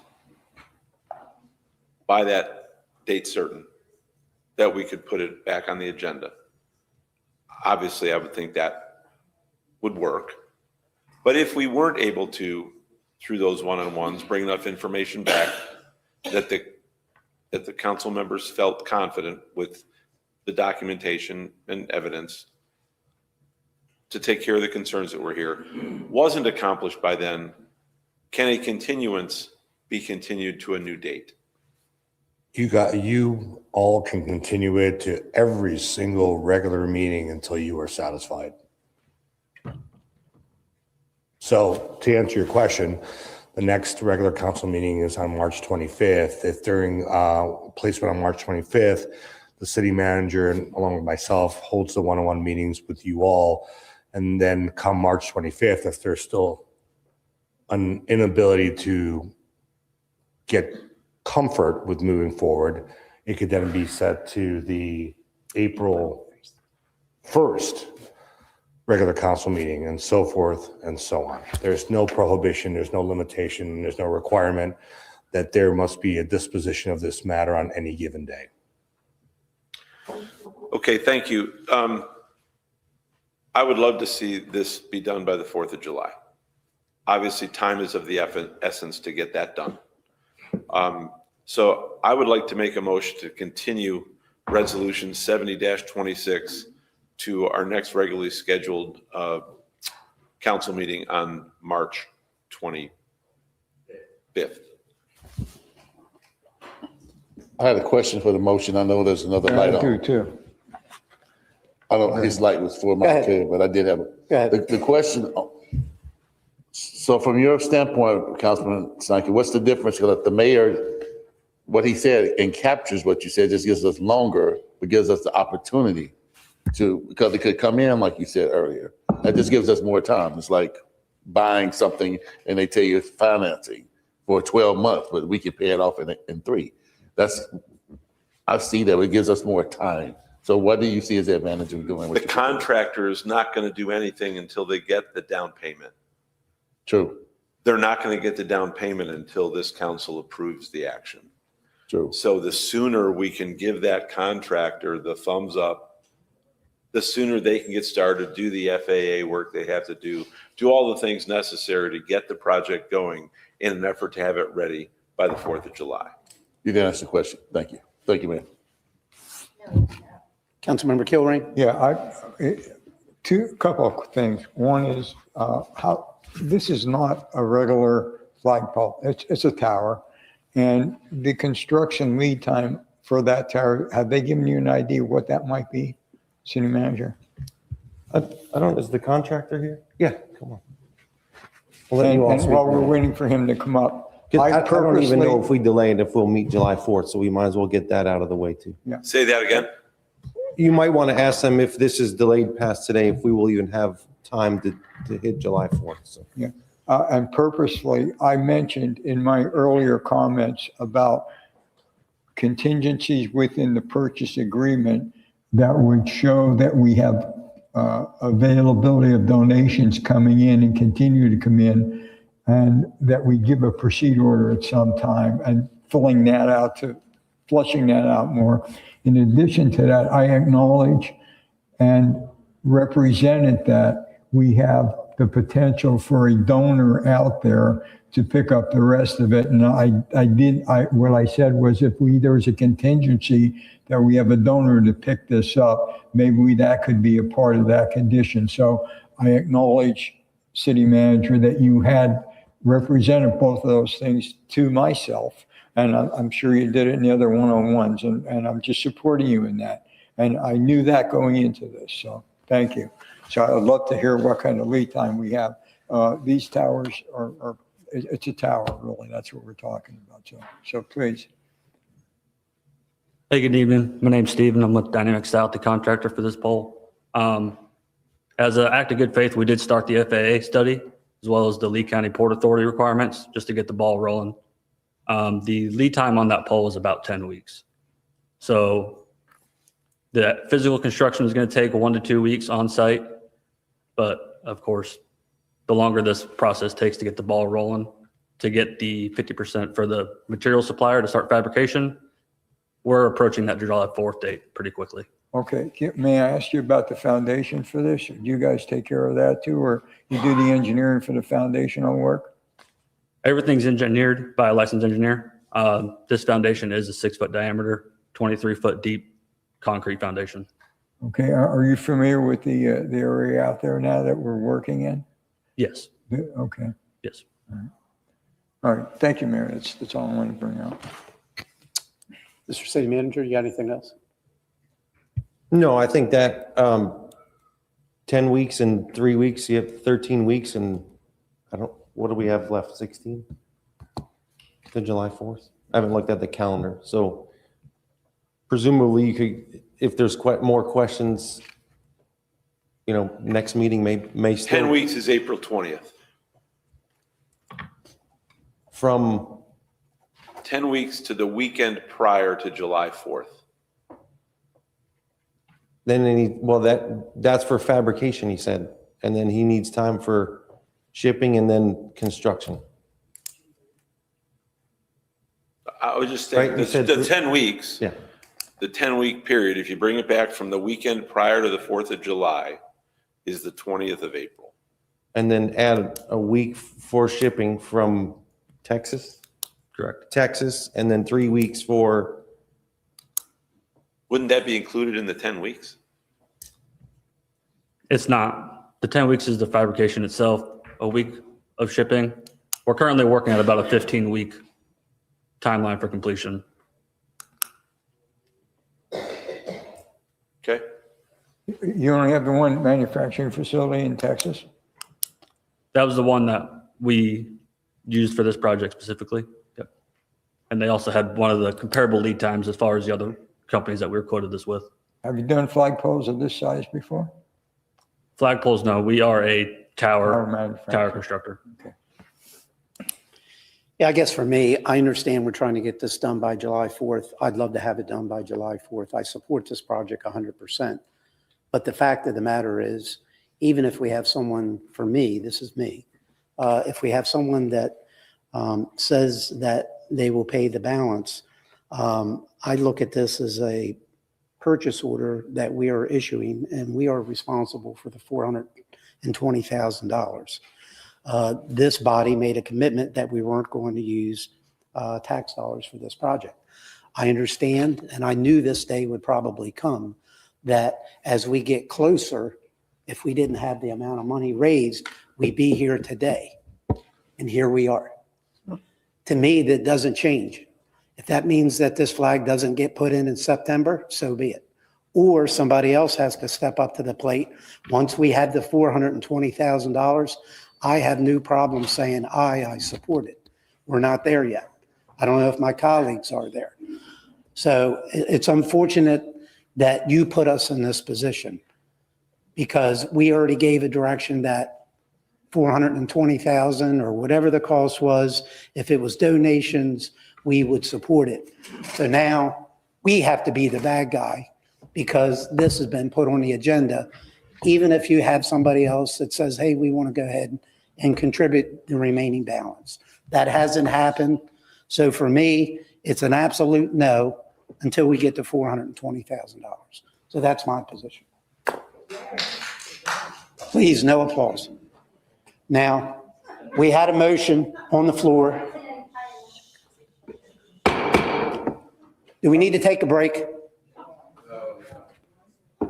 I'll second that motion. You'll second Councilmember Steinke's motion? Okay. Clarify the motion again, Mayor. I've asked for a continuance on 70-26 until our regular council meeting on March 25th. I think Councilmember Kilrain already has. All right. Any other, Councilmember Donnell, I see your light on? I would like to respond, Mayor. Yes, sir. I spoke to all of council. I understand your frustration, your concern. I've received no concerns when I mentioned this last week, that in order to meet the deadline and we had the security, I spoke to everybody except for Councilmember Long. And I understand, but I want you to know that this didn't come out of nowhere, that nobody knew this was coming on the agenda. Thank you. And I can only speak on my one-on-ones. I told you I didn't support it on Monday. You did. All right. Councilmember Cadut. And I can speak on my one-on-one. I don't speak in my one-on-ones. I don't tell you guys at all what I'm doing up here. Fair. Thank you. Councilmember Long. That was the point I was going to make was, basically the insinuation was he put us in this position, but he doesn't come before us unless he talks to at least 5 of you guys, is my understanding. So you all, whomever the you all is, put us in this position. If you told him one thing and now here we are and everybody's putting a show on. So the only other issue is, to the mayor's point, the position that we're in, we're putting ourselves in that position by kicking the can by May or March. What is that, 2 weeks? We're going to have the same circus go on in 2 weeks. We're not going to have the money, but by his own account, 3 weeks. So is there any way we can, I understand that the legal process is that you want it to be a date certain, but can we just say to a date uncertain and we come, and then that way it only comes back if we have the money? I don't want to have the same conversation in 3 weeks, guys. We're not going to raise. I have a question for you. Because we have it in writing. If we were to receive a check with the balance, but we don't cash it until we finish the fundraising, and then it allows them to reduce it by whatever the fundraising in would. That was their request was, please continue the fundraising. We'll backstop it. So I'm trying to figure out that. I'm sorry. So the request from the donor who is intending on filling any void, if there is one, was to continue fundraising through July, and whatever the balance is at that time, they would backfill it. So the draw schedule from the contractor that we've discussed with them is they needed 50% in order to put the money in for the manufacturing. Then they would draw 40% at substantial completion. And then they would do the final 10% once all the permits were closed. So I'm trying to honor the request of the donor who has pledged the balance, understanding what they've asked. I'm trying to find the compromise between what you all are saying, hey, we want to know the funds are here, and what they've asked. We can talk about it. Mayor, Go ahead. perhaps, and city attorney, maybe there's something we could develop with the donor. Maybe there's something we could develop with the donor that would cross that path and allow for that contingency, such that, he would supplement the fund to whatever extent is necessary and make it legally binding in some way. Or do we all, it was my understanding you're close to having that right now, or do have it? I have some ideas that hopefully may alleviate the concerns that have been raised, at least by 4 of you. I'm optimistic that if we approve the motion till 25th, that gives me 3 weeks. I can get with the city manager, get with the individual. We could probably structure something that will be clear that there will be no city funds that will be utilized for the construction of this project and the award of the 420. I'm comfortable now, in a sense, from a legal perspective, but the legalities that I'm comfortable with, you certainly are not. And I understand that. But I believe that based on what is occurring here, I think that I can, in fact, put something together that would nullify any of the doubts that you have raised regarding the 420 to be awarded under this specific, and we could probably get that done. Actually, I'm certain we can get that done. If not, we'll pull it. And you won't see it on the 25th. Yeah, and I just want to state publicly too that I don't want to insult or infer to the donor himself or themselves that, we have doubt in his willingness to do this. It's just a matter of being able to protect the city in the process. And that's important. That's the most important thing we have to look out for. And, I support looking out for that requirement. And to the extent that we can firm it up and make sure that that's a lockdown, no problem issue, I think that's the right route to approach. And Mayor, that was the full intention of my request for the continuance, was to allow time for legal to put something together that would meet the scrutiny of at least 5 people here. And I do want to honor the donor that has provided the backstop. And between now and 3 weeks from now, when this would be brought back, I want to put my money where my mouth is. And I want to take the first $1,000 away from that donor, that they don't have to bring as much money as they might have prior to tonight. So, Ms. City Clerk, there's my check. So this isn't a display of anything other than I believe we should have the flag. Thank you. All right. Seeing no other lights on, we have a motion and a second on the floor. Madam City Clerk, please call the roll.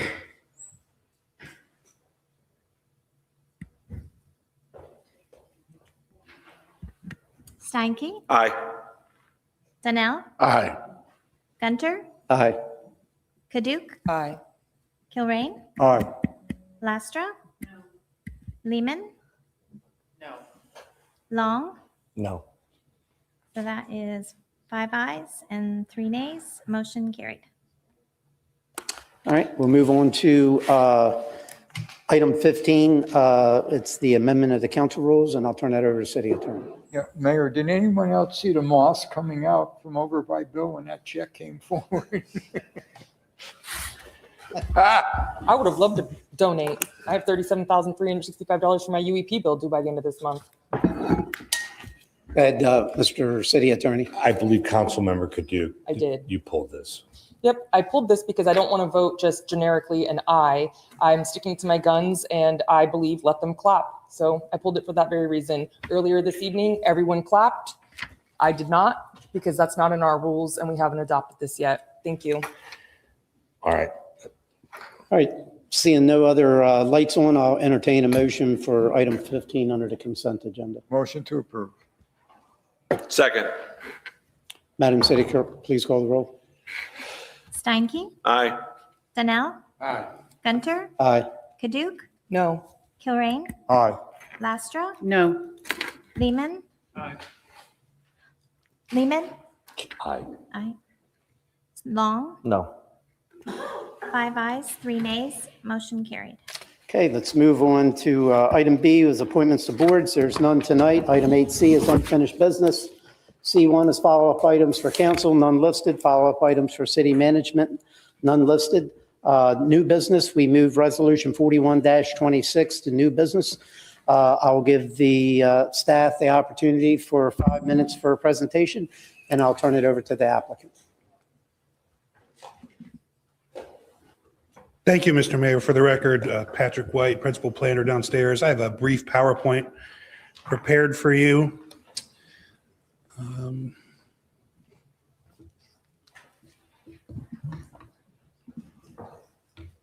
I think we can do it in under 5 minutes.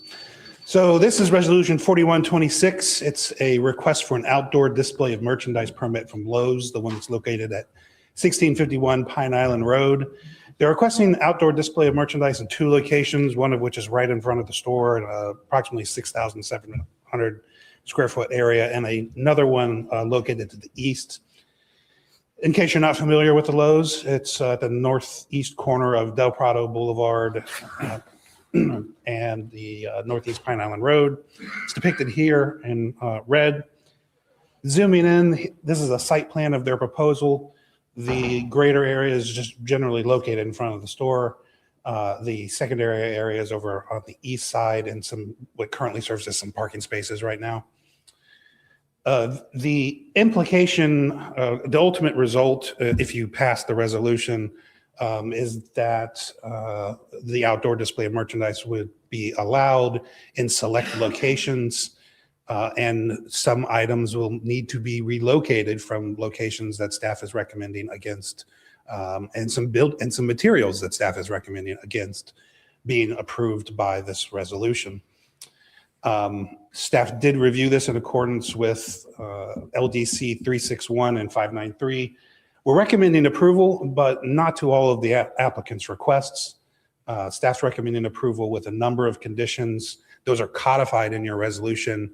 I'd read them all out loud if you'd like me to. Otherwise, I'll display them on screen and then pause briefly so you can see them if you need a reminder.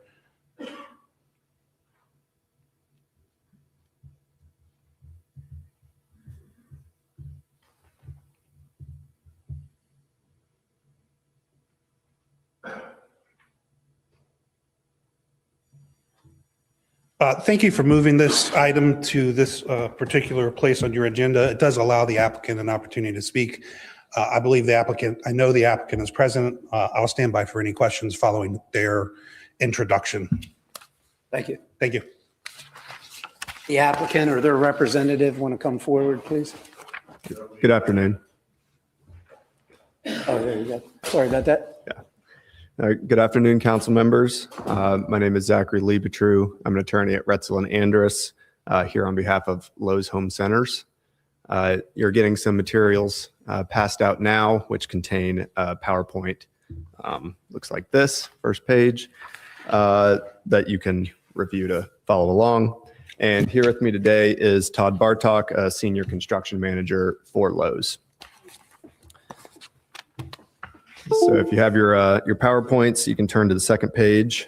And I won't go into too many details about, what Lowe's is, what Lowe's does, but this store is zoned commercial corridor, a zoning district established to promote large-scale commercial retail uses. If you turn to the third slide, our request here today is for outdoor display of merchandise. We're requesting the display of gardening items, gardening equipment, golf cart, propane, outdoor furniture, ATVs, grills, trailers, fence displays, sheds, lumber, concrete block, and drywall. All of these items are typical what you would see outside of a home improvement store. And this display will take place in the dark shaded area that you see on the slide. And I'll go into more detail about the dark gray section on the next slide. So if you turn the page to agreeable conditions, as you've heard from staff, they have some proposed conditions for this ODM. And we are agreeable with most of the proposed conditions. 6 out of 8 of them are perfectly fine with us. On the next slide, you'll see conditions 1 and 4 are the ones that we have issues with. So 1 and 4. Condition 1 does not include fence displays, lumber, concrete block, and drywall as allowable items. These items are clearly necessary for Lowe's to sell and display outdoors. Also, condition 4 would require all the other items like golf carts, outdoor furniture, grills, ATVs be under the truss of the store. So the front overhang and then the area off to the right with the larger overhang drive-through area. And I'll go into some greater detail on this. So if you flip this slide to the next page, staff's proposed condition 1. What it does is it prohibits by omission the display of fence displays, lumber, concrete block, drywall. And as to the fence displays, staff in their staff report does not go into any specific reason for omitting the fence displays. So I just simply reassert that the fence displays are a necessary part of the ODM application. As to lumber, concrete block, and drywall, staff provides reasoning that these are building materials and not finished products or equipment that can be immediately used by a consumer following purchase. And this prohibition on building materials is not grounded in fact, it's not grounded in law. Right off the bat, I'd say that these items are in fact immediately used by consumers. They're bought by the homeowners or contractors, brought home, brought to a job site, and immediately installed. And next, and probably more importantly, I tried to find definitions of merchandise and building materials in your code, and I could not find any. There's a definition of merchandise, but it's in your business tax code, and it defines merchandise as any goods, wares, commodities, and items offered for sale. And the only definition of building materials is in your development standards talking about what exterior walls can be built out of. So not at all relevant to the outdoor display of merchandise. So it's a very broad category, and there's no applicable definitions nor prohibition on what types of items can be displayed in the code. And so without getting into too many legal weeds and case law, the city staff's premise for condition 1, that these are building materials and cannot be displayed, is legally flawed. But what is clearly laid out in your code is that the approval of which items can be displayed is only limited by your discretion as council members. There's a section in the code, in the ODM section, that reads, quote, "All other outdoor display of merchandise must be approved by city council following review at a public meeting," which is what we're doing, right here, right now. So it is in your discretion what items in their entirety can be approved for display. Thank you. Continue just to touch on condition 4. Well, we gave 5 minutes. Does council want to extend that time, or do we want to limit the time to 5 minutes? Extend it? Okay, go ahead. Thank you. Give you 2 more minutes. Okay. So condition 4 requires that all merchandise be displayed under truss, except for the east side display area and the garden center items. So specifically as to the ATVs and golf carts, the number of these items are already limited to 10 by another condition, condition 2. So you already have a mitigation of any visual impact of, certain of these items. And not to mention the visibility from any public right-of-way is already limited due to the vegetative buffering. I did include in the slides, slide number 8, titled Staff's Proposed Condition 4. There is an image from Google Street View showing what it looks like. There's a vegetative buffer. You really can't even see the front of the store from the street. So condition 4 would just defeat the entire purpose of ODM, which is to display the items. If we hide them under the truss, you're not going to be able to see them. If you have questions about what that might do to the finances of Lowe's, I have Mr. Bartok here to discuss that. But it's a very important part of the business model to have displayed items for sale. But what we will concede for condition 4 is that propane be exclusively under truss, as well as that lumber, concrete block, and drywall, the so-called building materials. We will have that under truss in that drive-through overhang area to shield that from view. So I did include in the documents that you received a revised and redlined resolution, which we would propose that you guys accept today. Thank you. Thank you. Open up for any council discussion. Councilmember Donnell.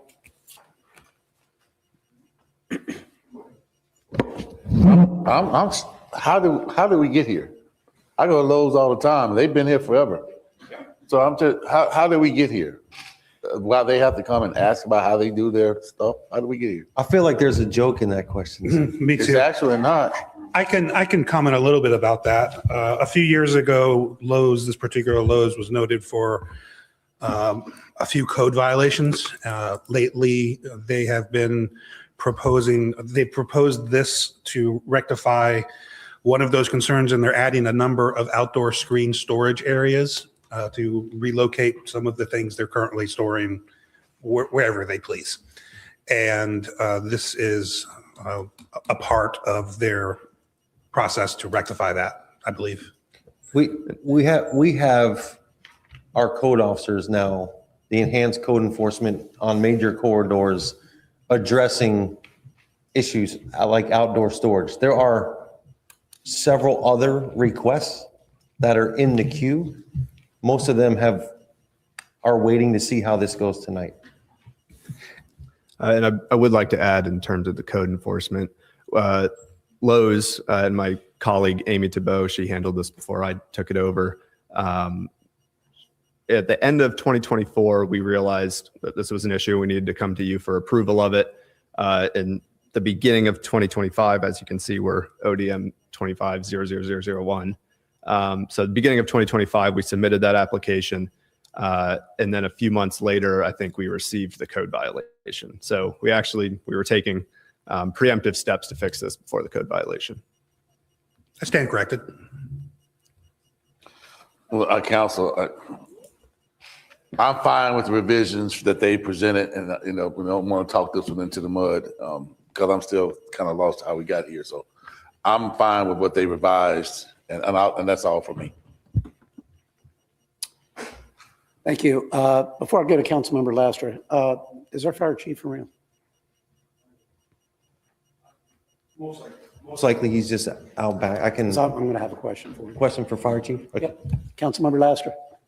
Thank you, Mayor. And I think, correct me if I'm wrong, I know that 2 or 3 years ago, because I used to work there, Goodwill called me because they had the same issue, even though, like, for example, in their Chiquita store that had a fence with slats and it was hidden, they also stacked items and it wasn't displayed, but they were stored on pallets. My only concern is if we bend with this, where do we draw the line? You talk about displaying of drywall and fencing. I mean, you're talking about that stuff comes in on pallets and is stacked, correct? Maybe I should. It's my understanding. When I've gone there, I've seen it just stacked up. Like that's how you store it. So therefore, to me, that's outdoor storage. That's not a display, if you will. Right, and our display is different than storage. Okay. So we do store block, we do store lumber, we store all the material that we bring and store out there. That's why the next proposal is to screen that area behind a fence. Well, I know that in my experience, that happened to other organizations in town. And I just, my concern is where do we draw the line? Again, in the effort of being fair and consistent, I just have a concern with this because as Mr. City Manager just stated, we have several in the queue that are waiting to see how this goes. And then where do you draw the line? So I'm inclined not to support it. Sorry, I love Amy Tebow, love her.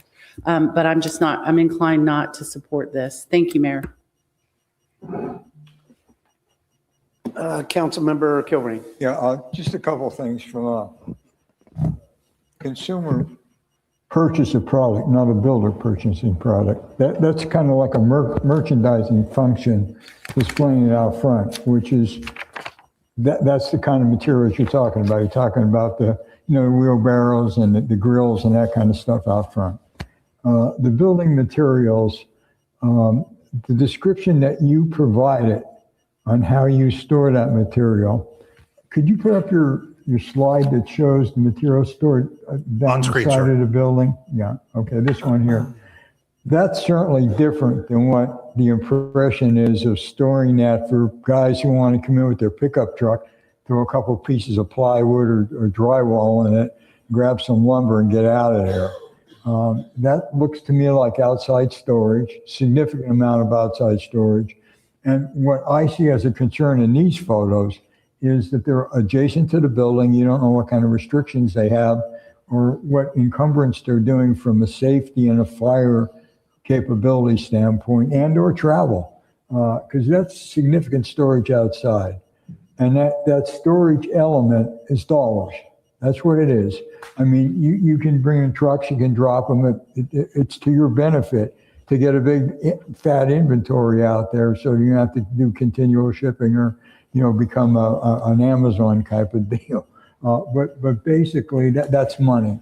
So to the extent that can be done in a manner that is non-provocative from a safety impedance standpoint, I think that sounds okay, unless there's some kind of visual issue with it. But the point about it is this, I think we got some problems here from a fire safety standpoint that I'd like to hear addressed. And you said Mike is coming in? Okay. So I'll just hold the rest of my time for that. Thank you, Mayor. If I can address that, please. Well, let us get through. I mean, typically you 5 minutes, you had 7. It's not a back and forth. We got a few more lights on. For me, this is about health, welfare, and safety only. When you look at the slide that's on the presentation here today, you got 3 pallets of some type of material. Is that block? It looks like block in the picture. That's there. I'm not too concerned about this side of the wall. I'm worried about the other side of the wall. What's on the other side of the wall there? Is that where patrons are? Is that where people are in there? God forbid if, a Ford truck was trying to get those pallets down. So my concern is what's on the inside of the building there. So that is one of the concerns that I have. I know they only have so much space, and basically they want to use the outside area for a storage area. If you look at the, the picture down on the right, that's exactly what that is. It's just outside storage. Probably they don't have enough room inside the store to keep it. They're just looking to keep it outside. In my line of work, I'm Lowe's and Home Depot all the time.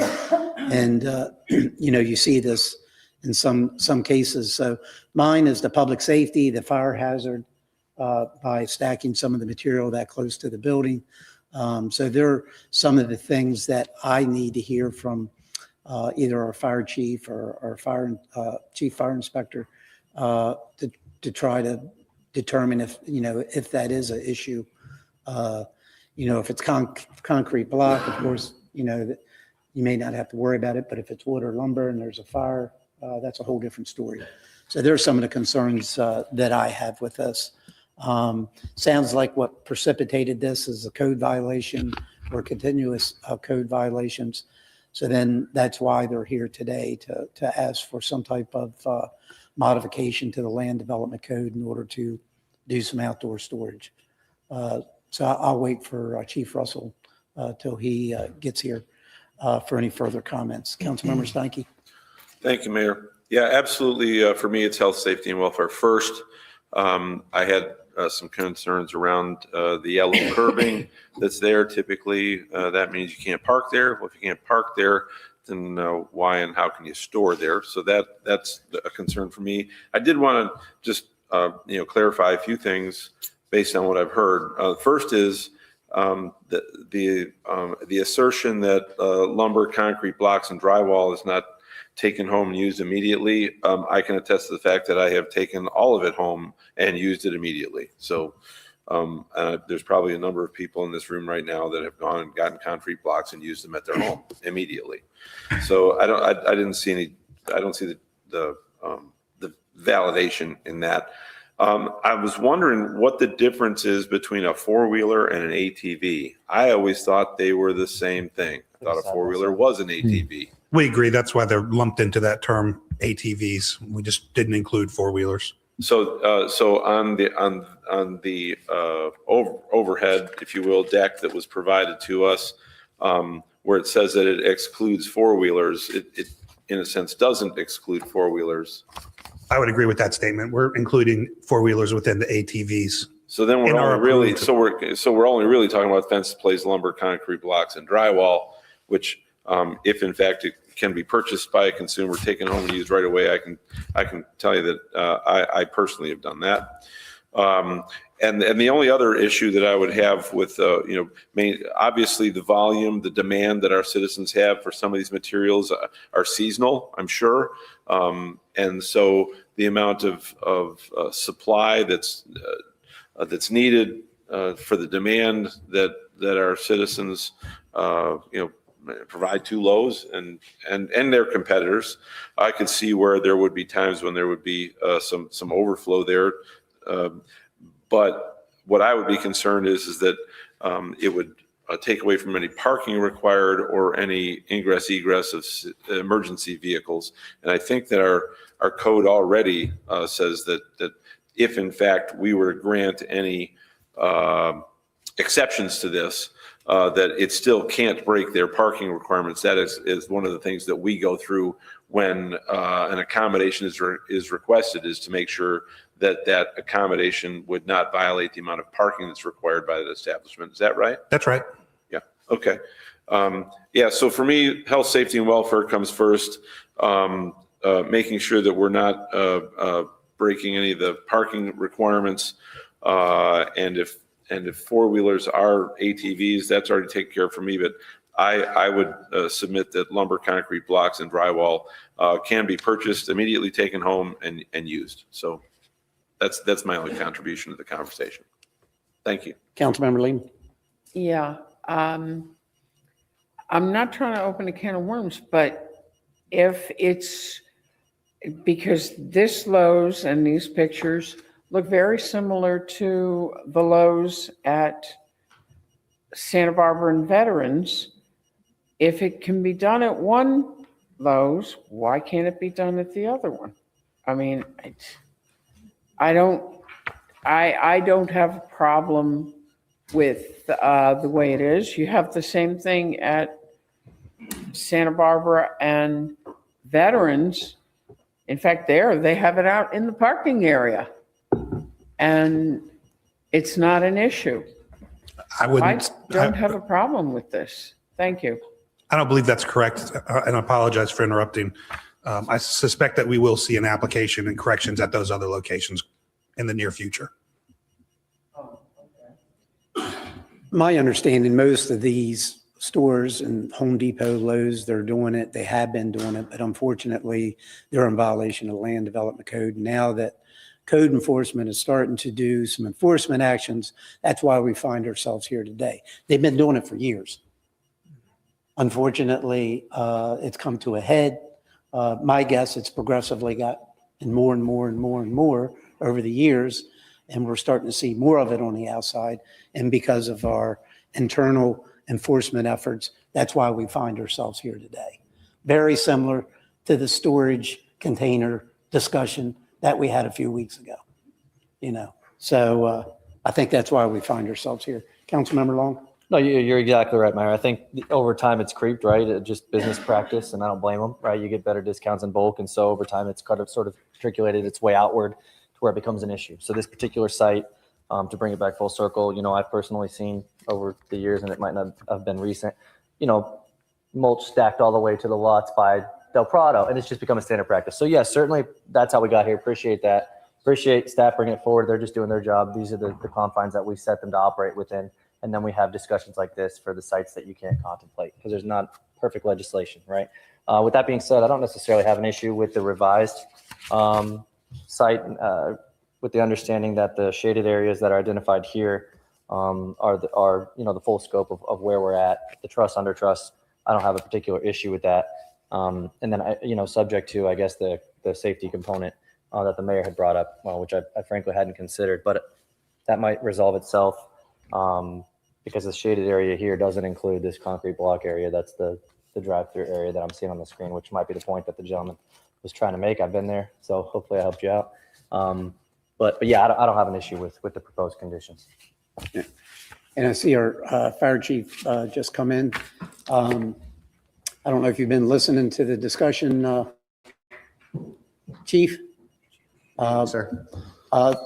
We're having a discussion on a variance, I guess, from the Land Development Code regarding outdoor storage at the Lowe's up at Pine Island Road in Del Prado.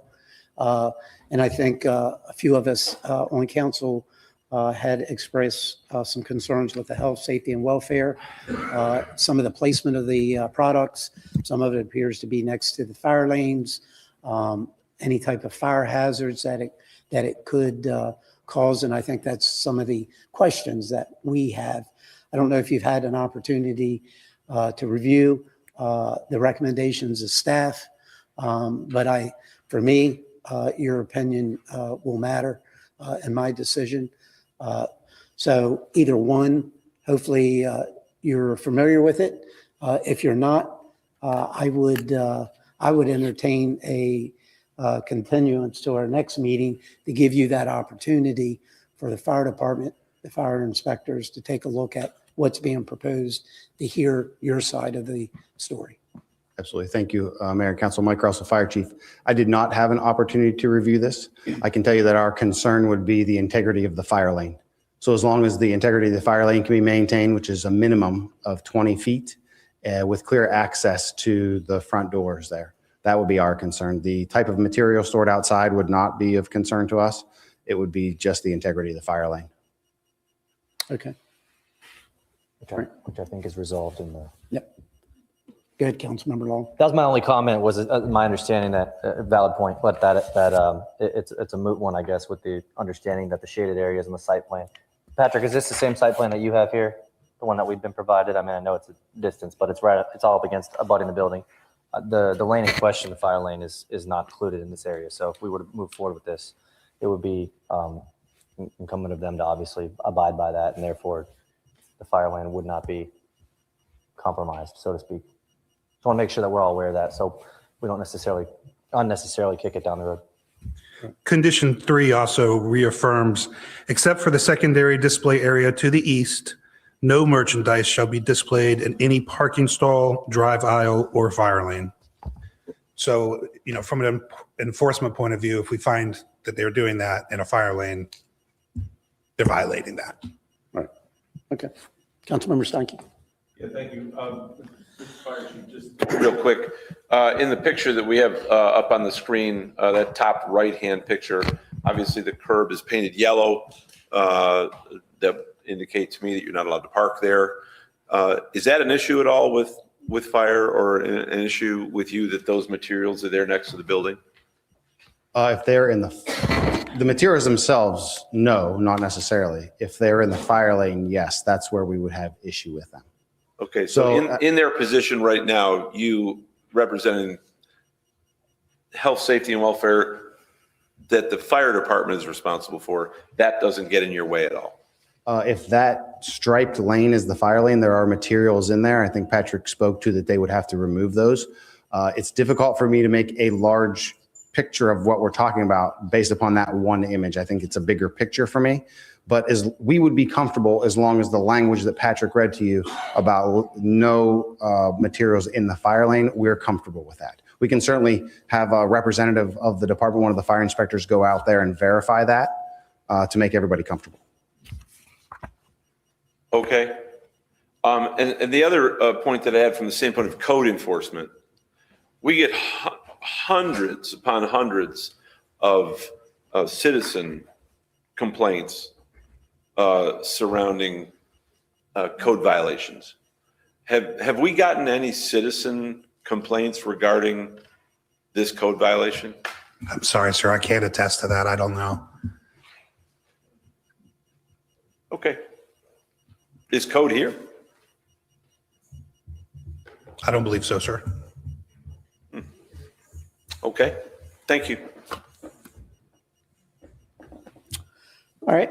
So we basically have the resolution that was provided in staff recommendation. We have the applicant's revised request. And then, of course,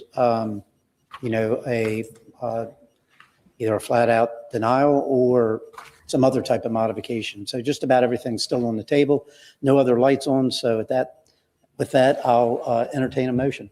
I would like the motion to approve Resolution 4126 with the revised language that was presented by the applicant. Second. Okay. All right. And since Councilmember Lehman apparently took a break, why don't we take a 10-minute break at 6 o'clock anyway, and then hopefully we'll have 8 council members to vote on that motion. So let's go ahead and take a 10-minute break.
recommendation by the applicant, what they submitted, correct? Yes, it was with revised language presented by the applicant. Okay. All right. With that being said, Madam City Clerk, please call the roll. Steinke? Aye. Donnell? Aye. Gunter? No. Paduk? Aye. Kilrain? Aye. Lastro? No. Lehman? Aye. Aye. Long? Aye. Yes, ma'am. Okay. 6 ayes, 2 nays, motion carried. Thank you for your time. Okay, thank you. All right, we'll move on to the next item of the agenda. Item 9 is ordinances and resolutions. 9A is public hearing, quasi judicial hearings. First of which is ordinance 7-26. Madam City Clerk, please read the title. Ordinance 7-26, an ordinance of the mayor and city council of the city of Cape Coral, Florida, that amends the city of Cape Coral, Florida official zoning district map of all property within the limits of the city of Cape Coral by rezoning property described as parcels of land located within lots 1, 2, 3, and 4, block 2300B, Cape Coral, Unit 36, as more particularly described herein, from commercial to single-family residential zone. Property located at 21 Northeast 27th Terrace and 25 Northeast 27th Terrace, providing for severability at an effective date. Mr. City Attorney. Thank you, Mayor. In reference to this quasi judicial proceeding based upon the requirements of the city's code, because this is quasi judicial, if there are any ex parte communications that occurred in regards to ordinance number 7-26, it'll be this time for any of the members of the council to disclose those ex parte communications. Okay, thank you. Any ex parte communications that any council member needs to divulge? And if I may add, I apologize, I will disclose on behalf of all of you that city staff did in fact meet with you all in order to discuss this matter. So each one, what's that? Right, but for those, there's at least city staff that did in fact meet with you regarding this application. Thank you. All right, this is a quasi judicial hearing. Anyone wishing to speak or provide testimony must be sworn in. So if you're here to testify on or provide any type of input for ordinance 7-26, please stand and raise your right hand. Do you solemnly swear or affirm to tell the whole truth and nothing but the truth? I do. Thank you. Okay, I'll turn it over to staff to start with. Good evening, Mr. Mayor, City Council. For the record, Anthony Santora, Senior Planner, Development Services. My credentials are on file at the City Clerk's office. I'm here today to talk about Ordinance 7-26. This is a privately initiated rezone for 2 properties addressed as 21 and 25 Northeast 27th Terrace. These are privately owned, as stated. They are currently vacant. These are located in the north portion of the Cape. And they are requesting to take these 2 parcels, which are just under a half an acre, from the commercial zoning to the residential single-family R1 zoning district. So as stated, the parcels are currently vacant. They do not have access to city sewer and water. They are part of the North 6 UEP. They are in close proximity. There is a city-owned parking lot designated to the northwest in very close proximity within, I'd say, 500 to 750 feet. A little bit on the zoning and future land use history. So they were originally zoned R3. They were changed to RD in 1990, and then to commercial in 2019 as part of a large-scale city effort to identify more commercially viable land within the city. For the future land use, they were initially, SM, that was changed again in 2019 to CP as part of that city initiative. City did initiate a future land use change in 2023, and that was based on some information and some direction at the time. This was approved by council on 5/9/2023. I do want to state that the applicants did not purchase this property until 11/18/2024. So the properties were in an inconsistent land use. And so the reason for this request from the applicant is to align with the current future land use of SF and construct single-family dwellings on it. So here we can see the 2 parcels in question highlighted in red. You can see Santa Barbara Boulevard occupying the space to the west. You can see the area is lightly developed, a little bit more development to the southeast, where you can see single-family residential construction occurring. You can see this parcel up here. This is the city-designated parking lot area. Here you can see the existing future land use. Part of that is city-initiated, was to take these portions of property that ring that and convert that to single-family at the time. Again, that was based on information that we had then, which didn't necessarily pan out, as you will see in further staff report and analysis. So here you can see the zoning. Those lots have maintained their commercial zoning, and the request is to take those 2 parcels to the R1 single-family zoning district. I just wanted to highlight their proximity in relation to macro scale. So here you can see that city-owned designated parking lot here, the 2 parcels being located there. And what you can see is that within a vast area, this is, I believe, a 1.5 mile radius or 1.25 miles, there is not much commercial opportunity that exists. So the staff analyzed this request through the requirements of the Land Development Code, specifically the criteria listed in section 3.4.6.b, the criteria 1 through 6. In that analysis, as contained in the staff report, staff found that the requested rezone is inconsistent with all criteria, specifically being inconsistent with criterias 1, 3, and 4, while the request is consistent with criterias 2, 5, and 6. Additionally, going a little bit further in depth into the first criteria, which is analysis of the Land Development Code, staff did find that the request was inconsistent with 2 policies contained within the Land Development Code and was consistent with 1 policy. We also had a impact study done by fire and police to gauge any potential impact development that may occur. And both fire and police noted minor impacts. Obviously, development on those parcels may change the impact rating, but based on anticipated development, minor impact. So based on all of that criterion analysis conducted in the staff report, staff is recommending denial of the proposed zoning application based on the inconsistencies with our Land Development Code criteria and the comprehensive plan. This did go before the hearing examiner on a public hearing set on 1/13/2026. The hearing examiner is recommending approval through their Hex Order 1-2026. Prior to this hearing, staff has received no correspondence from anybody in regards to this case, and I will stand by for any questions. Okay, thank you. And I will open up public hearing. But before I do that, the applicant or their representative, if they're here, which I believe is Mr. Mazurkowitz, so I'll turn it over to you, sir. Thank you, Mayor. Good evening, Mayor and Council. Joe Mazurkowitz, President, BJM Consulting, here on behalf of the applicant in this case. In an effort to consolidate the presentation, which was rather long at the hearing examiner, I would ask that you follow along on the hearing examiner's recommendation starting on page 4 of 11. And we'll go through that, because I think what happened here is we have expert witness testimony from staff saying one thing. We have expert witness testimony on behalf of the application saying another. We have the expert determination of the hearing examiner coming up with what I believe is the right determination, which is obviously compliant with what I recommended at the hearing examiner. But I want to go through those and explain why.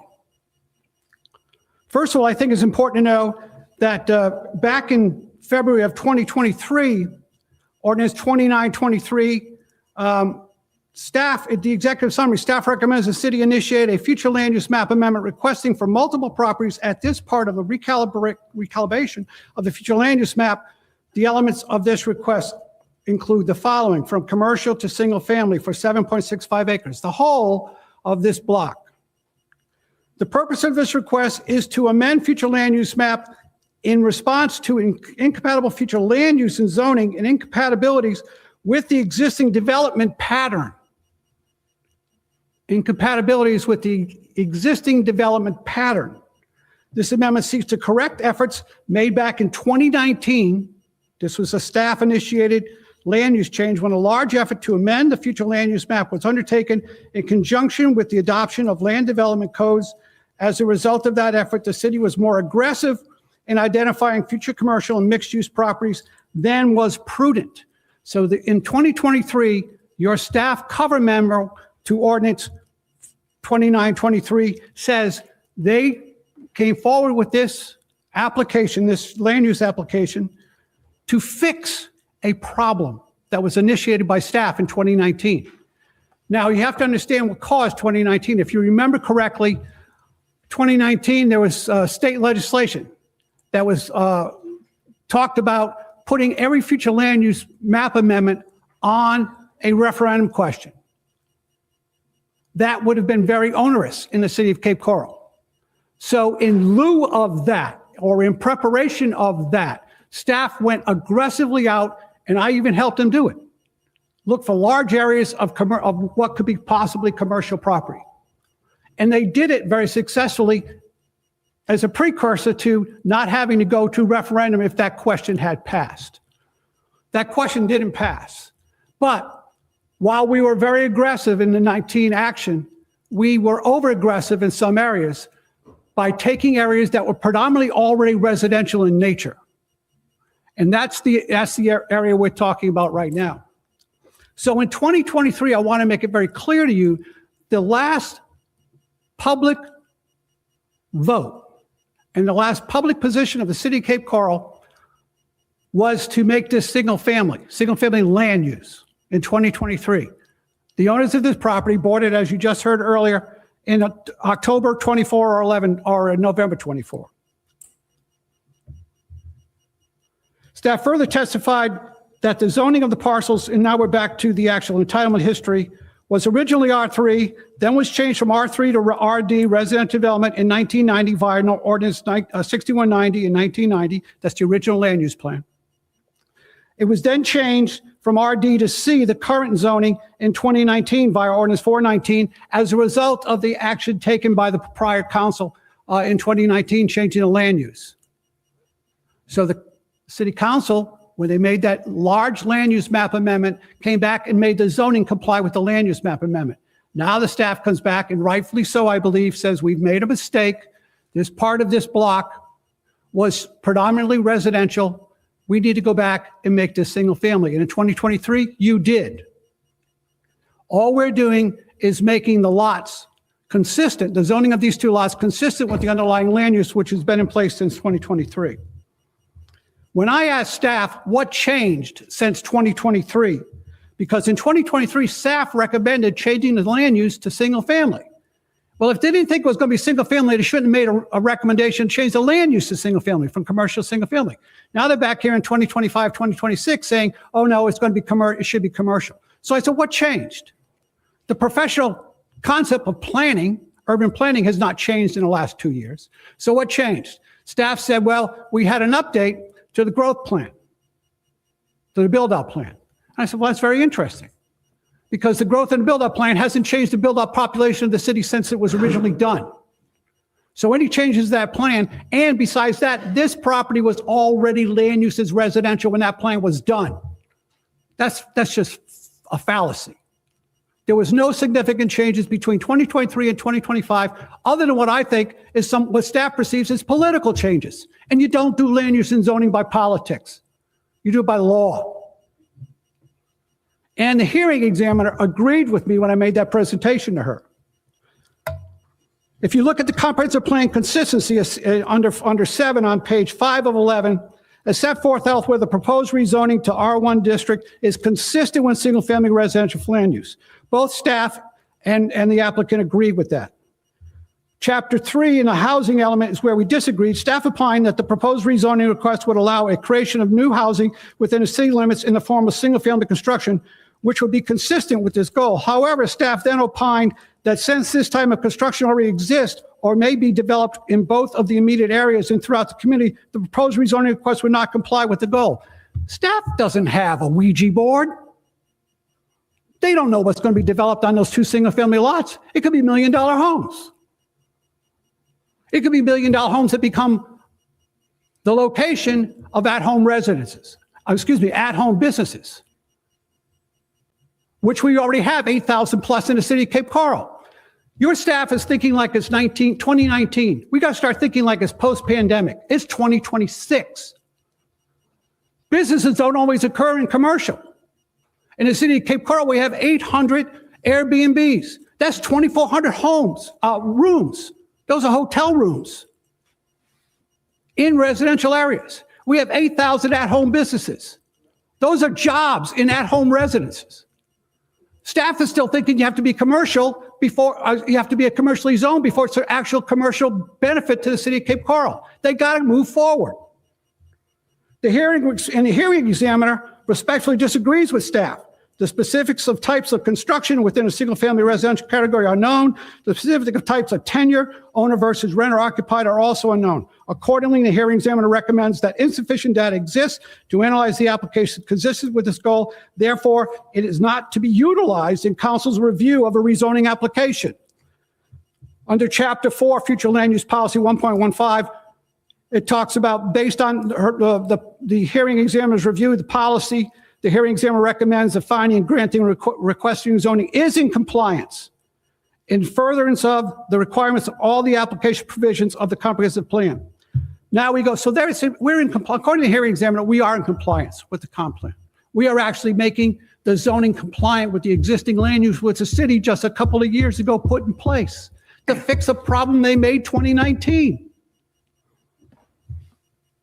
So let's go through the required rezoning, the rezoning requirements and criteria. The proposed zoning is consistent with the city's comp plan. The hearing examiner recommends finding that it is consistent and it is met, and staff agrees. The full range of uses proposed zoning district would be compatible. Both the applicant and representative of staff recommend finding that this requested rezone is consistent with this criteria. The hearing examiner therefore recommends the finding of the city council that this standard is met. The range of uses allowed in the proposed rezoning district would be compatible with the existing potential uses. The applicant's representative further testified that due to the very small size of parcels located to the north and east of the subject parcel, it is unlikely that significant commercial development would occur on them in the future. In addition, if they were developed to occur here, it would be hypothetical or occur subsequent to the development of the subject parcels, where the rezoning would be granted. And therefore, additional buffering as appropriate could be required, which I talked about. Matter of fact, if you look, I've been involved with the redevelopment of city-owned parking lots, every one you've done in the city. Every one you've done in the city, I've been involved with. The surrounding parcels that were originally laid out for commercial. If you look at the map, Anthony, if you put the map back up, the one with the red, show, there you go, right there. If you look at the lots that are adjacent to the big red parking lot area in the middle, the smaller ones are 25 foot wide. Those are originally commercial lots. These lots, along with the rest of them in block 2300B, are all 80 foot wide. They were originally residential. So even a developer knew way back when that the parcels on the outside of the ring surrounding the city-owned parking lot would be better as residential. In this area, staff concluded with a recommendation of finding that proposed rezoning is fundamentally incompatible with the full range of potential uses with the adjacent commercial district. The hearing examiner respectfully disagrees with the recommendation staff finding regarding potential uses to the north and west. She further disagrees with the conclusion of staff regarding this standard. The hearing examiner agrees with the recommended findings by the applicant's representative and set forth above, and recommends that the city council adopt such finding regarding this standard. Accordingly, the hearing examiner recommends the finding the city council that this standard should be met. The proposed zoning district would serve a community need. Number 4. On page 10 of 11, it goes on the top of the page. The hearing examiner, while commending staff for a well-reasoned and thoughtful and thorough analysis of points under this criteria, does not agree with it and therefore cannot recommend that council adopt such analysis. She opines that the need to discontinue the owner's inability to develop the property due to the prior actions of the city far outweigh the city's need to maintain these two parcels as commercial, as a matter of broader public purpose and community needs. And it's not just these two parcels. The 11 pre-existing homes that exist on that block are all pre-existing non-conforming uses. Those are your constituents, your citizens. If something happens to their home, they can't rebuild. If they go to sell, they're going to have a hard time selling because the property is a pre-existing non-conforming use. You have got to redo this whole block. not just for these 2 lots, but for all the people that live there and have invested in this community based on prior votes of this city council. The characteristics of the proposed rezoning area are suitable in uses as number 5 in the zoning districts. The applicant and representative, we both agree that this standard is met. The zoning district, other than the district requested, would not create fewer potential adverse effects on the district. And we both agree the hearing examiner recommends finding city council this standard is met. The staff and the applicant both agreed on this standard also. We've agreed on everything but 2 standards, and the hearing examiner agreed with the applicant on those 2 standards. You have nothing to stand on to deny this. I promise you, you have nothing to stand on to deny this. It is a flawed staff analysis. Not just for this application, but for the other 11 other homes that live up in there that are sitting there as pre-existing non-conforming uses. The harm you will do to them by not creating this error is incomparable. You can't depend on not having a hurricane come through or fire or anything and not having them to be able to rebuild. You can't depend on if they lose their insurance and not be able to get new ones. You can't depend on the fact that they want to refinance. They can't because their land use is not compatible with their zoning and their use. This is not just 2 lots in the city of Cape Coral. This is to fix an error that was done by this city council in 2019 and was rectified or partially rectified by the council in 2023. Finish the rectification. We respectfully request you approve this rezoning. Thank you. Okay, I'll now open up public hearing. Anyone wishing to speak on ordinance 7-26, please come forward. Seeing none, public hearing is now closed. Is there a motion regarding ordinance 7-26?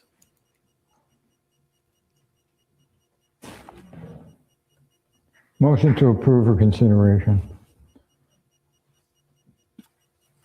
Second for discussion. All right. And I will open the floor up for any council discussion.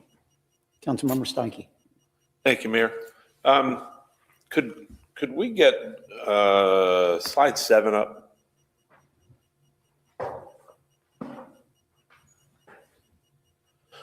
When I look at this slide and I hear the testimony regarding the lots that are narrower, that are originally set up for commercial, and those that are highlighted in yellow that are more dimensionally correct for residential.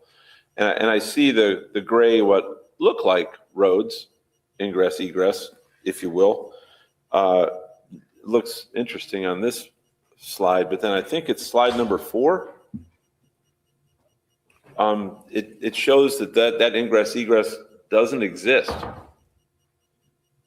And so to consider those parcels as commercial parcels when there's no way to get to them, how would if a commercial entity were to come in and want to access those, whose responsibility is it to give ingress and egress there when you've got those the 2 homes that are sitting there currently to the east of the subject parcels? What happens there for getting to and from those commercial parcels? So the thing that I can say is that what you see highlighted in I shouldn't say highlighted, that occupies the gray area, those are unplatted alleyways. So upon commercial development, if a commercial development did wish to utilize some back alleyway into their property, they would be required to develop those upon the development of their parcel. So the identification of the alleyways is often utilized in commercial development, especially large format commercial development, as internal circulation or separations. But those are, again, unplatted alleyways and not currently developed. They do not necessarily stand as demarcations between land use areas. Does that answer your question? Or it does. Councilmember, could you want to hear the rest of that answer? Sure. All right, they're platted, they're not unplatted. They're platted and not developed. And those adjoining properties have access to the adjoining city-owned parking lot for parking for the commercial uses on the other side of that alley.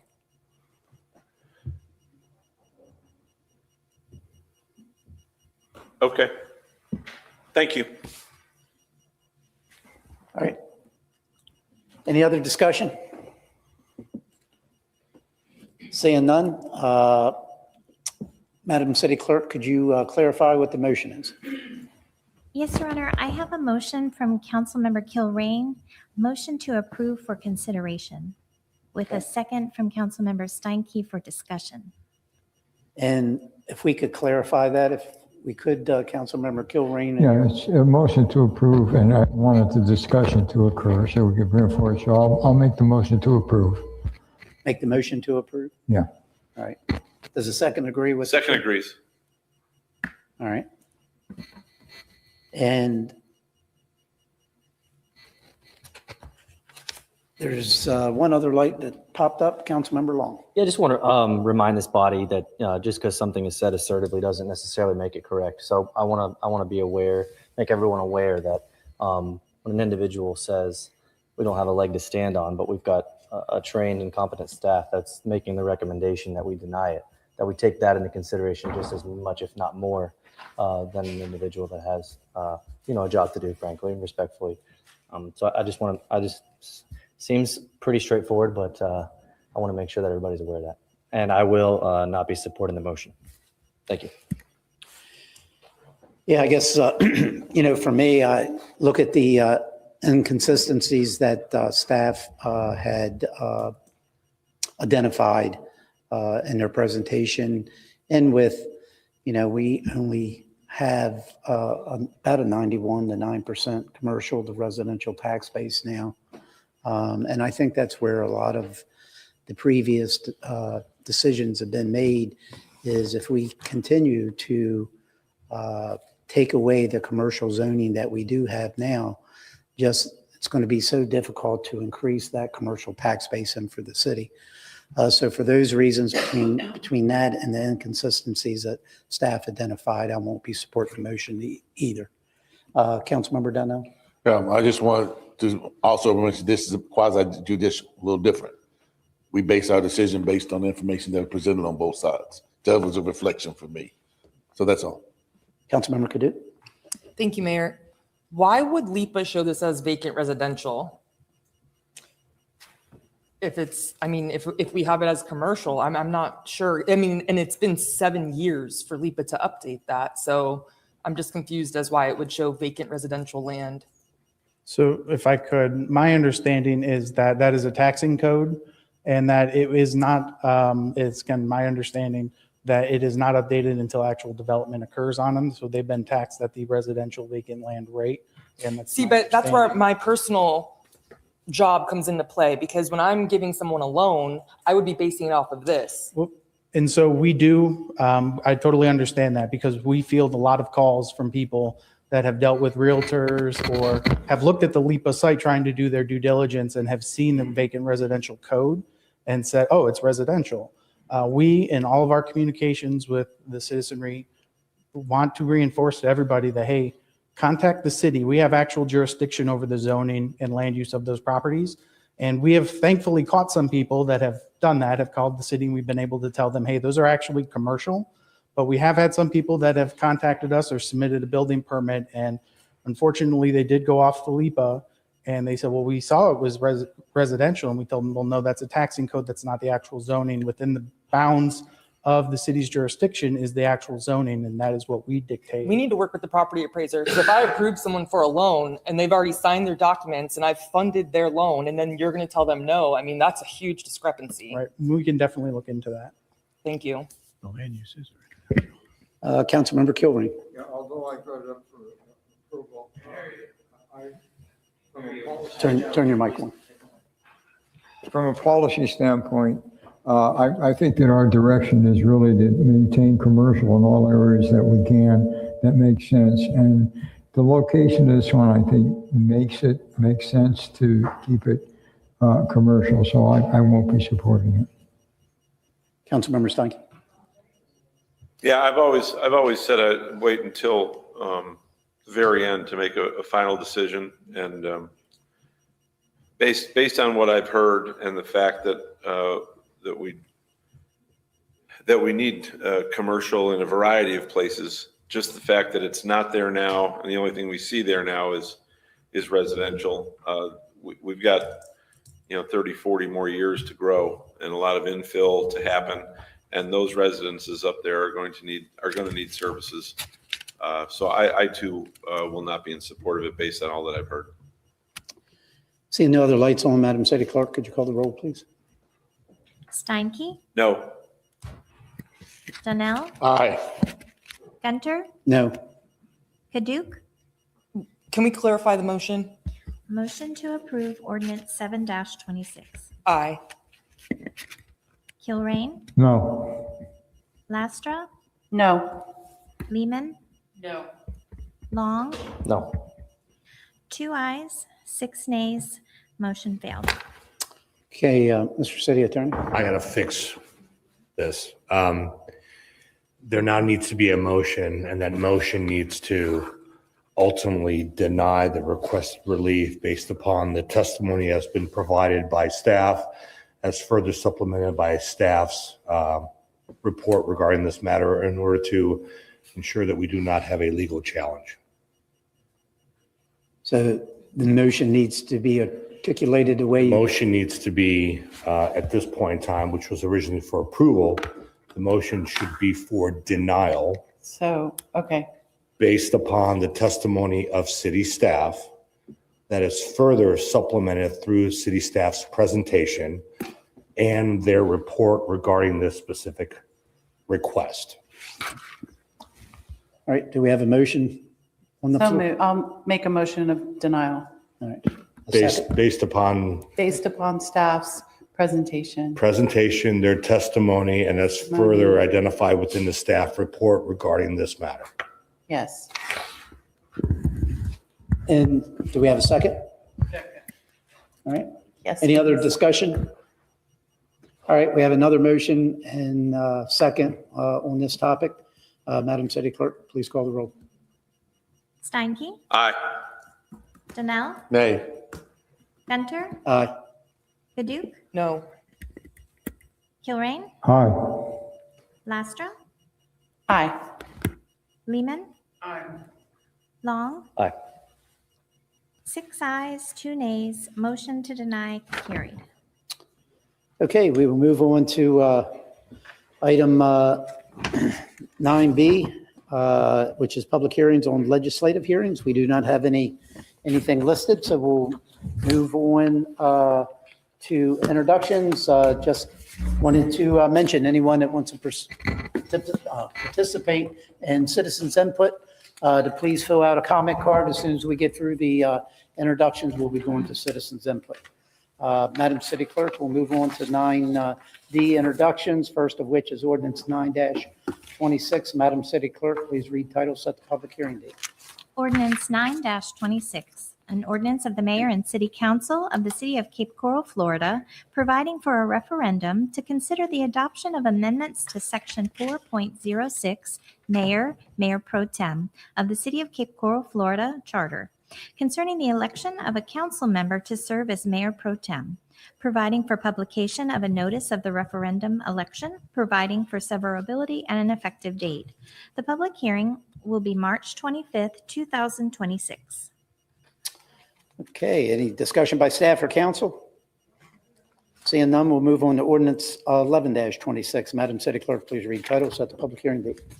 Ordinance 11-26, an ordinance of the mayor and city council of the city of Cape Coral, Florida, amending the city of Cape Coral, Florida Code of Ordinances, Chapter 2, Administration, Article 2, Fees, Division 4, Recreational Facilities Impact Fee, Section 2-24.14, Findings and Purpose, Section 2-24.15, Definitions, Section 2-24.16, Fees Imposed, Time of Payment, Fees adjusted by City Council based upon evidence presented by applicant. Section 2-24.18, Use of Proceeds, Section 2-24.19, Trust Fund Established, Disbursement of Funds and Investments, and Section 2-24.20, Annual Review of Recreational Facilities Impact Fee, relating to the imposition of recreational facilities impact fees, providing for codification and resolution of conflicting laws, providing for severability and an effective date. The public hearing will be March 25th, 2026. Any discussion by staff or council? Seeing none, we'll move on to ordinance 12-26. Madam City Clerk, please read title, set the public hearing date.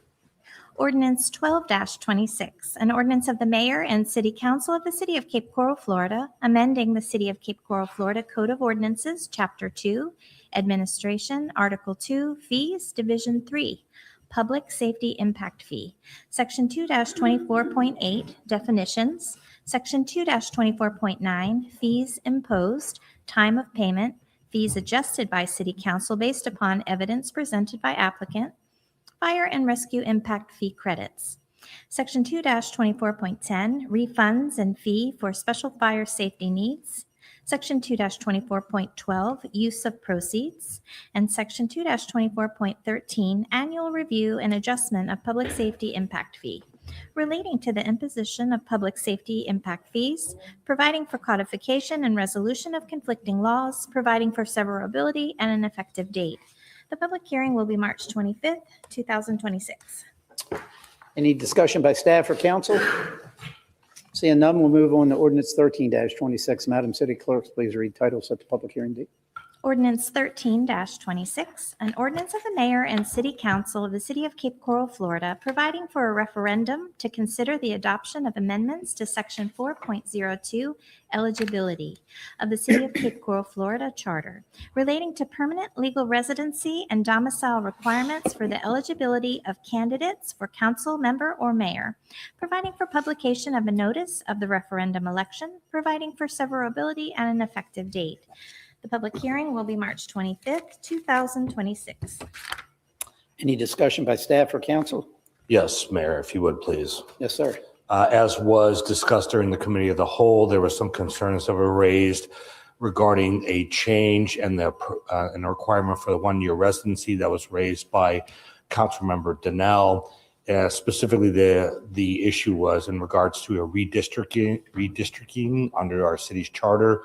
And if that redistricting were to occur, that would ultimately may impact or impede the ability of a qualified candidate to meet the one-year requirement. Based upon that and the consensus of the council, I have added one additional sentence, which I'm going to read into the record. The underlined language before is unaltered and the language after is not altered. So it remains exactly as was presented to the council. The sentence that I have added is this: notwithstanding the foregoing provision requiring continuous permanent residency in a district, comma, such provision shall not apply to a candidate of a district that was subject to district modifications pursuant to section 4.04 of the city's charter, and that was what was raised by Councilmember Donnell. If there was that change, then they wouldn't have to comply with that. If that didn't occur, then it would be a non-issue. As part of that, I want to make sure that you're all okay with the language that I just read. And if you are fine with that, I have altered the ballot language in order to address this specific provision. So the ballot language as it stands right now, and I'm going to read it in its entirety and identify to you what the change was in reference to the additional sentence within 4.02. The ballot language that we'll read now states this: this proposal amends the Cape Coral City Charter to require any council member candidate to be a continuous permanent resident of the district for the entire calendar year immediately preceding their qualification for office, comma, excluding candidates impacted by section 4.04 of the city charter, comma, and establishing procedures for complying with the residency requirement for a candidate's permanent legal residency and domicile within a district and a city pursuant to the submission of a sworn statement. The language that I have added is within that comma, which is excluding candidates impacted by section 4.04 of the city charter. And as I read earlier, 4.04 has to do with the redistricting and also not requiring that there be compliance with the one-year continuous permanent residency should that be triggered. Okay. And I want to make sure that you're all comfortable with that and that you have or issues or concerns regarding the same. All right, thank you. All right, let's move on to ordinance 14-26. Madam City Clerk, please read title, set the public hearing date. Ordinance 14-26, an ordinance of the mayor and city council of the city of Cape Coral, Florida, providing for a referendum to consider the adoption of amendments to section 4.05, candidate qualifications and election of the city of Cape Coral, Florida charter concerning the required submission of proof of residency for candidates eligible to hold office of mayor or city or council member, providing for publication of a notice of the referendum election, providing for severability and an effective date. The public hearing will be March 25th, 2026.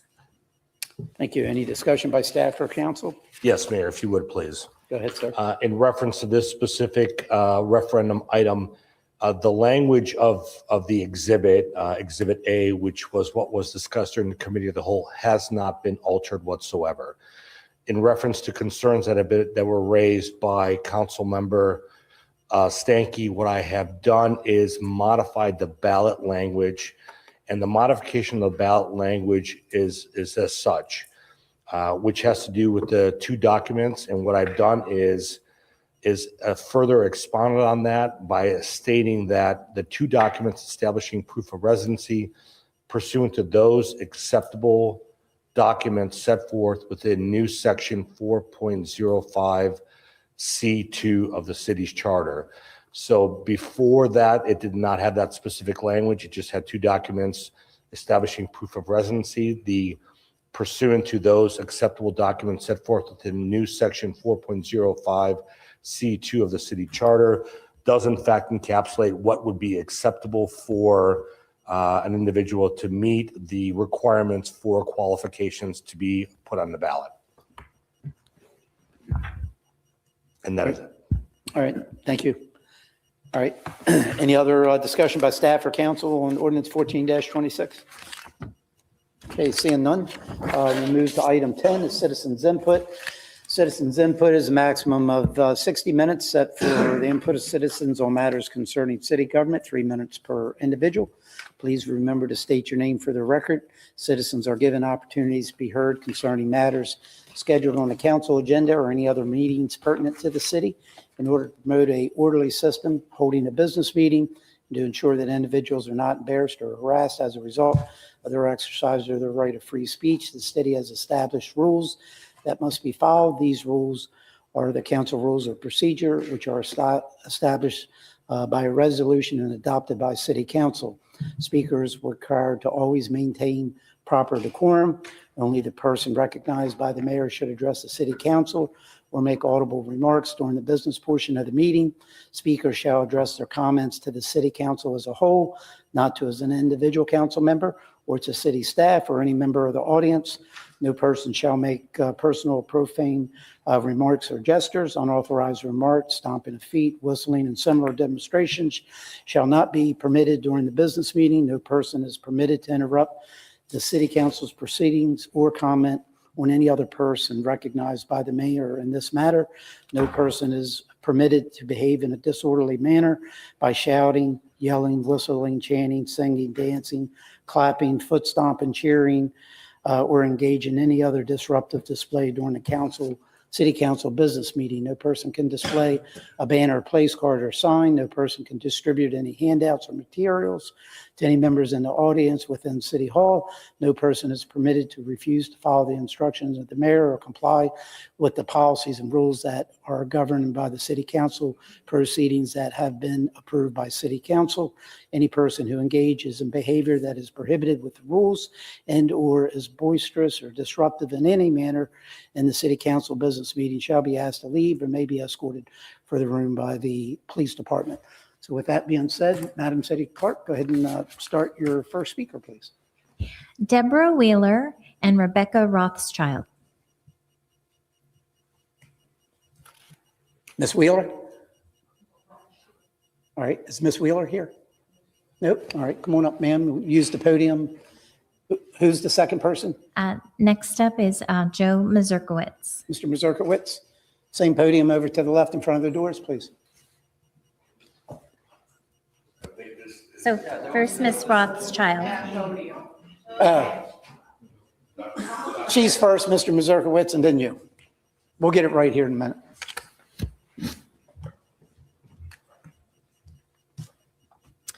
Thank you, Mr. Mayor and City Council members.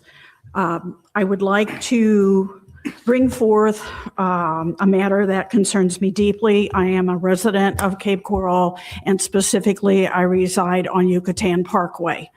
I recently have been apprised of your proposed plans for the changes with the upcoming implementation of sewer lines, which I am very happy about. I want to go on record saying that.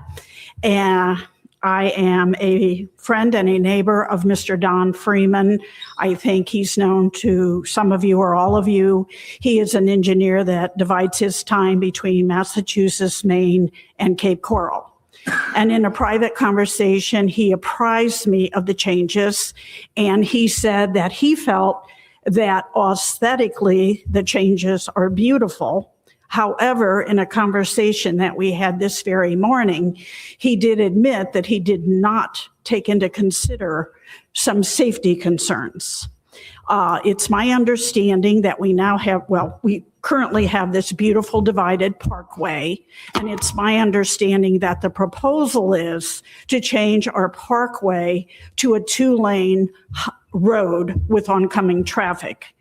And I'm sure you all know from safety measures that the 28% of all national fatalities are on a 2-lane road with incoming traffic. I think we've all experienced fatalities that have occurred in the last decade on the unfinished segment of Burt Store Road in Lee County. But I am not here to address that tonight, just to raise your awareness of the danger of a 2-lane road.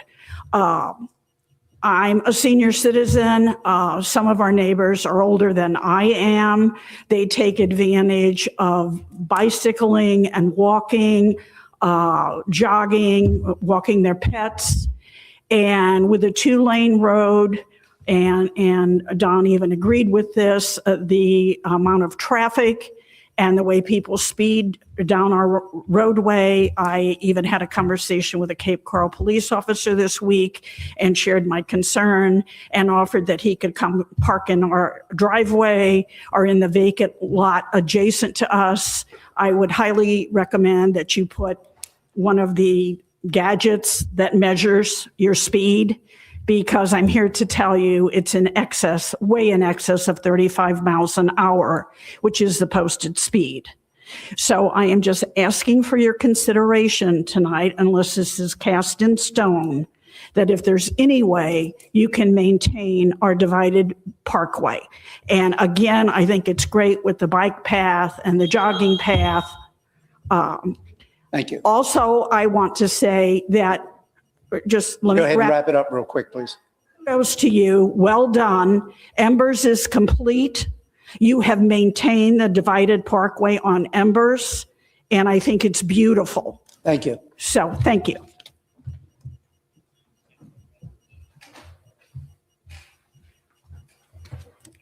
Evening, Mayor. Joe Mazurkowitz, longtime resident of the city of Cape Coral, presently residing at 13222 Heather Ridge Loop, Fort Myers.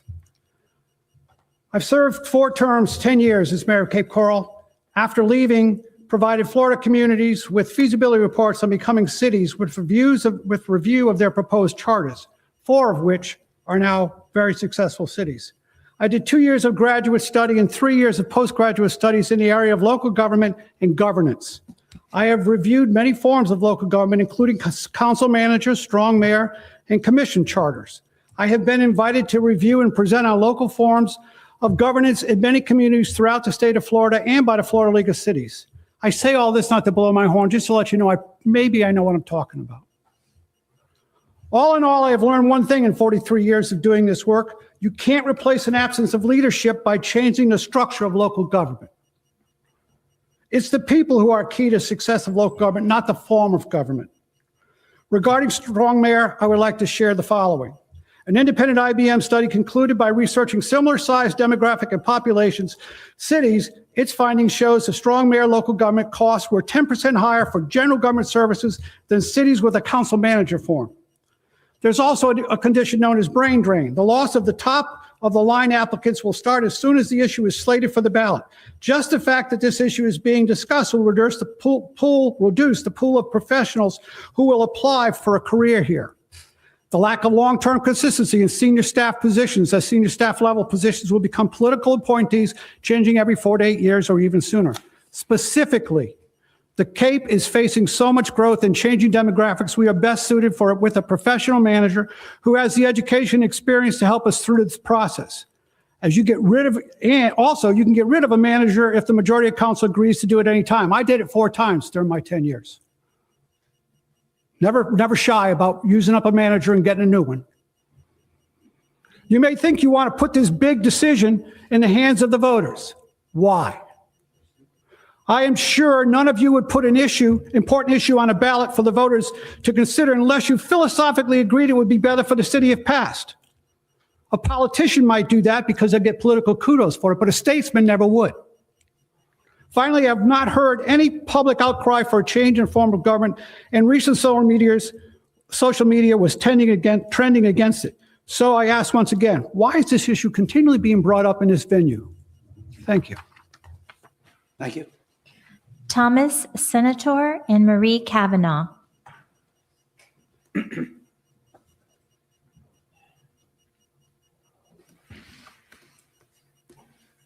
Good evening, Mr. Mayor, Council.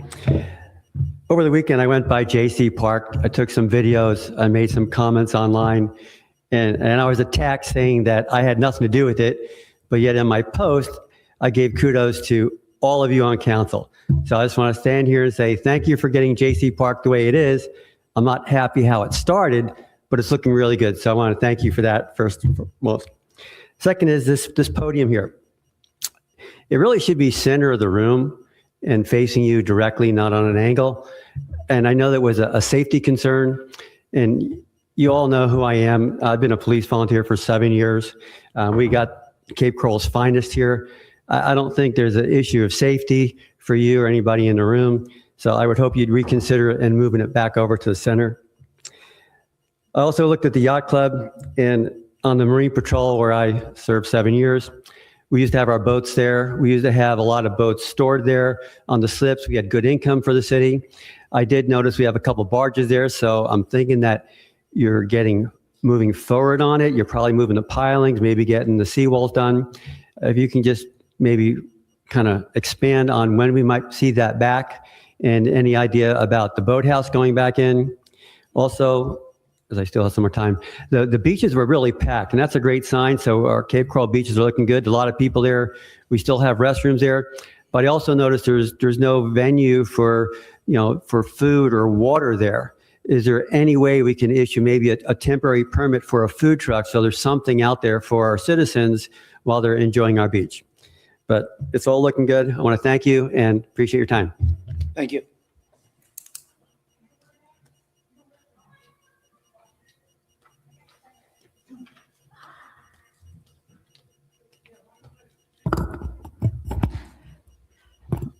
I agree with what Tom just said, that the podium should be moved back because you all don't even have to look us in the eye anymore.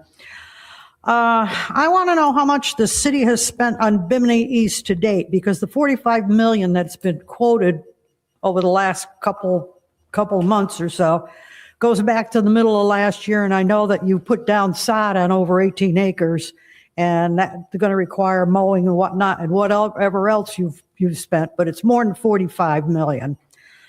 And the reality is, we can, as we were told, the property can only be sold for the land value. But yet when it was assessed with buildings on it. So I want to know how the city manager plans on purchasing the remaining, there's actually 5 properties in the original design. There's 3 on Triton Court East, and there's 1 on Manor Court, and then there's George's Auto Repair Shop.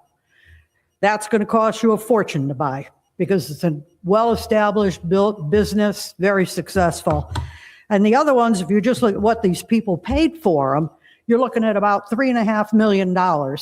And they're not, for the remaining 4. Go online, it's all right there. And, for what they paid was around $3.5 million. Now, they've also expanded the parameters of that project. They want to buy the Lake Michigan Credit Union property.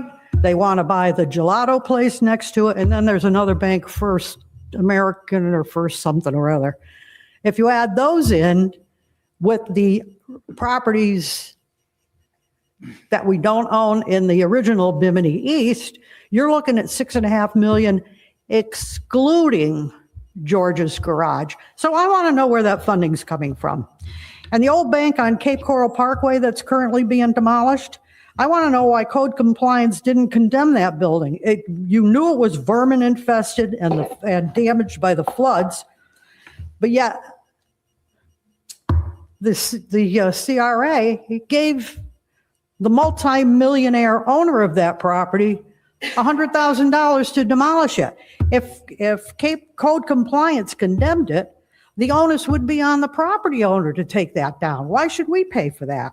And I also understand, there was in the article that we talked about it, that property is going to be used for overflow parking for Slipaway and the other businesses around that area. So I want to know what kind of deal was struck that we're unaware of that's going to allow us to use that for parking. And then comes the problem, how are people going to get across Cape Coral Parkway without causing a disaster in an already ridiculous situation for traffic? Thank you. Julia Atari and Skyland Brown. Ms. Brown, are you here? Come on up.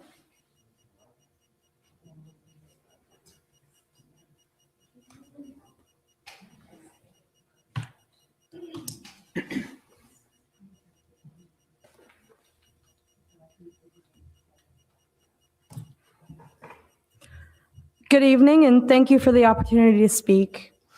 My name is Skyland Brown, and I was born and raised here.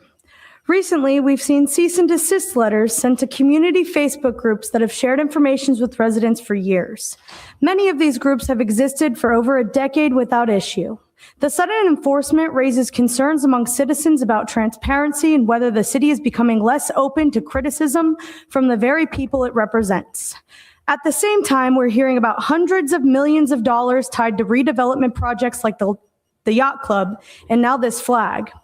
Citizens deserve clear answers about how these projects will be funded and whether taxpayers could ultimately be responsible. Many of us feel like the priorities are out of alignment. Cape Coral is facing real issues. We've just seen a large brush fire, ongoing water concerns in North Cape, and increasing frustration from residents who feel the character of the community is being lost. Cape Coral is not just an investment opportunity. It's a home, it's a community, and it's a privilege to live here. And that privilege carries responsibility for both residents and leadership. I am truly sick and tired of our land being treated as something to squeeze the last dollar out of. But that's not what this land is for, and that's not what Florida is supposed to be about. Florida's natural spaces are what makes this state special. And once those places are gone, developed, or lost, they're gone forever. It is our responsibility as Floridians to act as stewards of the land, not just as people looking for the next profit opportunity. I believe we need to slow down, take a moment, and ask ourselves what kind of place we want Cape Coral to be, because once that land is gone, we won't get it back. Thank you very much. Thank you. No applause, please.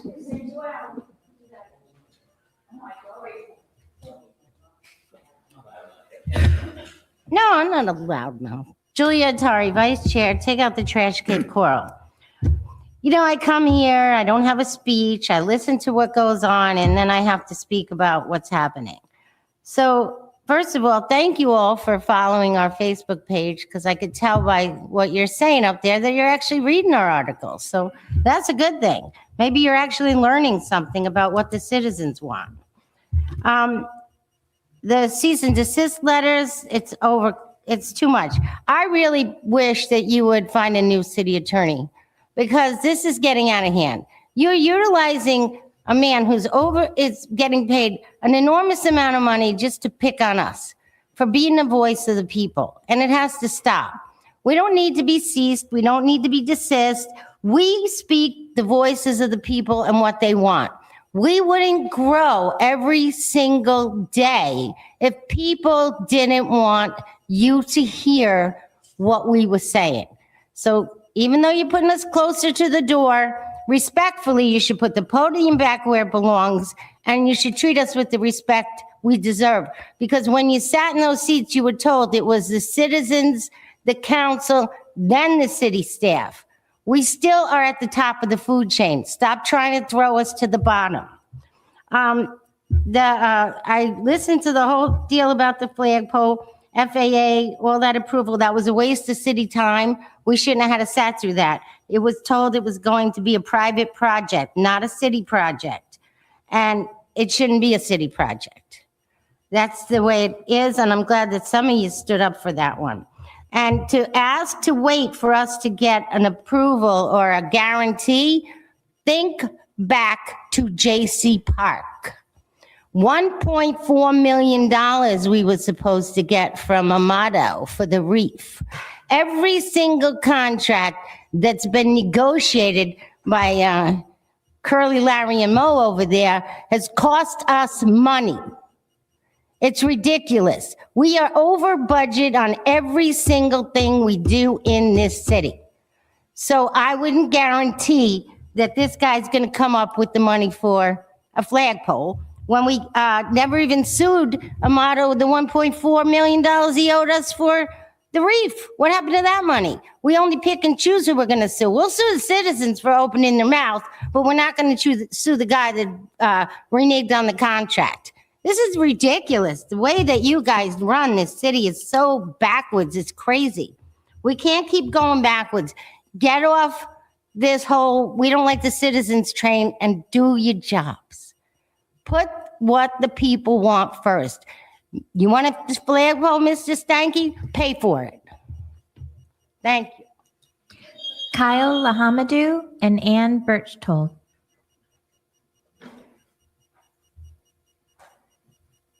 Kyle Lahamadou and Ann Birchtold.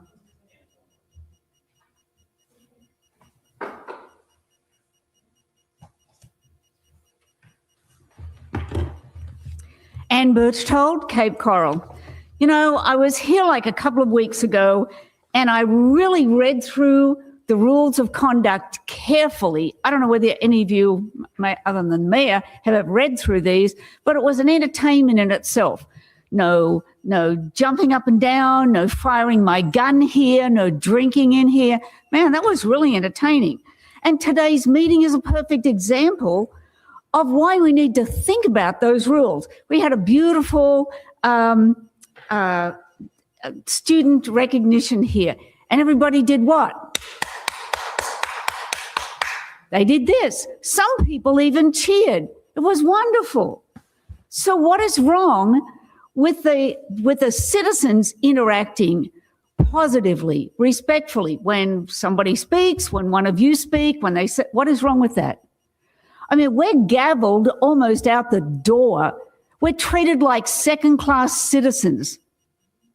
And it's shameful, really is. It's shameful. So I got to ask, is the approval of clapping subjective?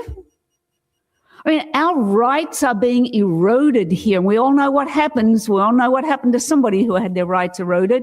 But our rights are being eroded to the point where we can't even open our mouth or signal approval, genuine approval, positive approval for somebody's speech. And the other thing I wanted to say, I looked over the agenda as I sat down here, and the one thing that stands out, I mean, it almost is, you can't mistake it, is the amount of monetary increases on just about everything. Everything, it's double. Like, where is this money coming from? It's not coming, well, I was just going to say it's not coming from my pocket, but it is. My checkbooks make sucking sounds every time I take it out of the drawer. It's ridiculous. And the other thing that's really concerning is, look at the yacht club project. Now that's ballooned to over, $350 million? And now the citizens are going to be facing an additional 3% levy to fund this. You know, instead of continuing to spend money, why don't you all look at how you can cut the spending back? You can still achieve an incredible city without this kind of expenditure. And the flagpole, well, it's not a pole, but that flag, tower? Yeah, it's not a pole, it's a tower. You know, I am so insulted by somebody who said that they were so patriotic and looked down their nose at all the citizens. Like, if we don't have this huge flag tower, we are not patriotic. You know, it's unpatriotic to burden the city with that kind of money. That's unpatriotic. Thank you.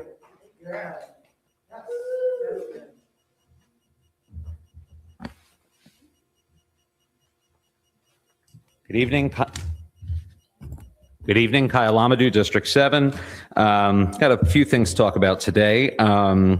So one question I have is, can city employees take gifts from private citizens or vendors hired by the city? I'd like an answer to that. That would be great. I'd also like to get a number on how much the city has spent on consultants. I'd like the total number for 2020, 2021, 2022, 2023, 2024, 2025. If any council members would actually like to help get that up here, that would be great. I also want to talk about the Oscar Renda contracting. That's the water reservoir or something up in Port Charlotte, I believe is where you guys are doing that. And on the business qualification questionnaire, they have to reveal lawsuits, but they don't have to reveal all lawsuits. There's something specific. There are currently 4 lawsuits that they have or have had. I have actually not had a chance to go through them to definitely verify if they should have been disclosed, but I can't imagine all 4 wouldn't have to, at least one of them should have been disclosed, I would assume. So I don't know who actually verifies when somebody writes something. Do we just take everybody's word for it? So I think that needs to be looked into. I know I'm going to personally look into it this week. And then I also would like to see if we can get a number on what it costs the taxpayers to go from an ISO 3 to an ISO 2 rating. That actually, I think, would be very beneficial for the taxpayers to see how much money we spent on that, because also as an insurance agent, nobody, myself and nobody that I insure, got a benefit going from an ISO 3 to an ISO 2 on their homeowner's insurance. So that'd be another thing. And then on the hexagon system, which some of you know what system that is, some of you don't. I would like to know if the city has any knowledge of any issues with the hexagon system, because that was actually brought up to us, and I'd like to know if you guys have any knowledge of that.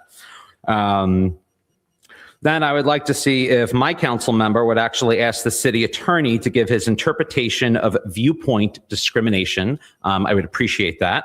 And then I would actually like Council Member District 4 to ask the city attorney, is anything in the council rules allowed to override anything in the U.S. Constitution? I would just like a yes or a no answer on that.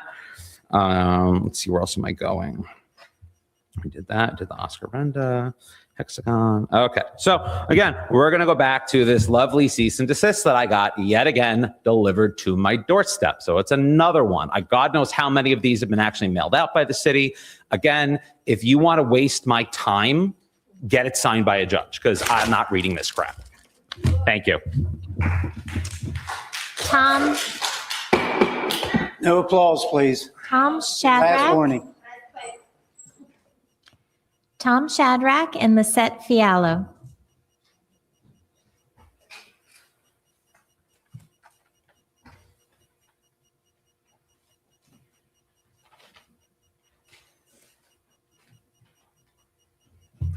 Good evening, Tom Shadrack, permanent resident. Now, a lot of the things I was going to speak about have been discussed, but I'll foot stomp them a little bit. I just don't like all this extra spending and delays on getting projects done. I talked at length for the last 5 years on the Go-Bond parks, how much they've overrun.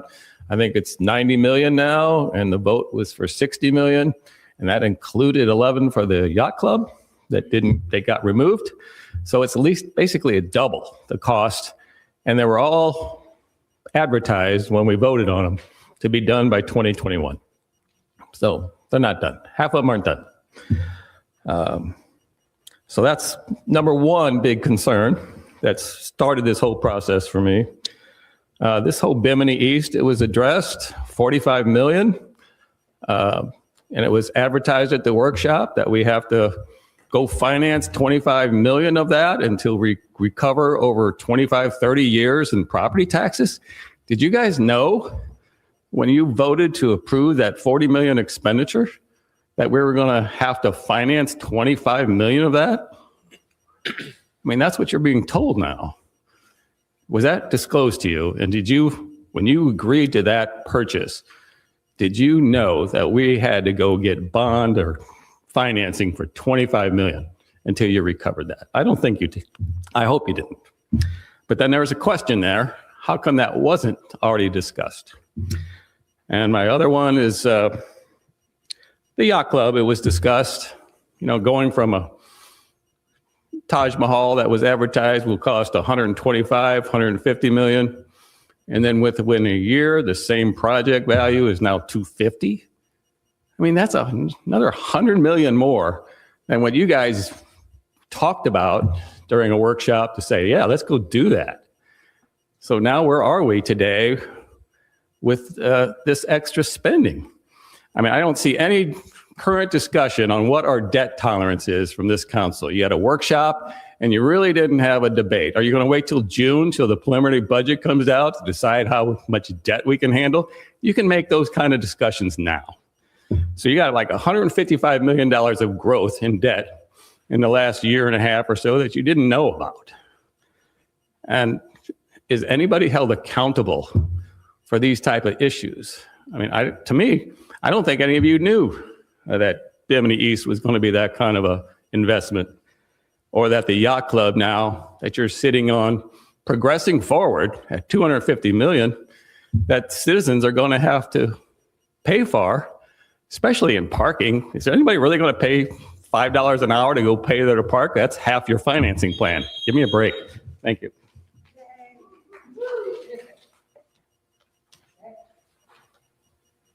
Good night to everybody. Everybody knows who I am. This is ridiculous here, close to the police. It is like intimidation, but I don't care. The police is here to take me to take care of me too. I respect and I follow the rules to everybody, 100%. But at the same time, I claim respect to me. I claim equal rights to me. I claim my civil rights.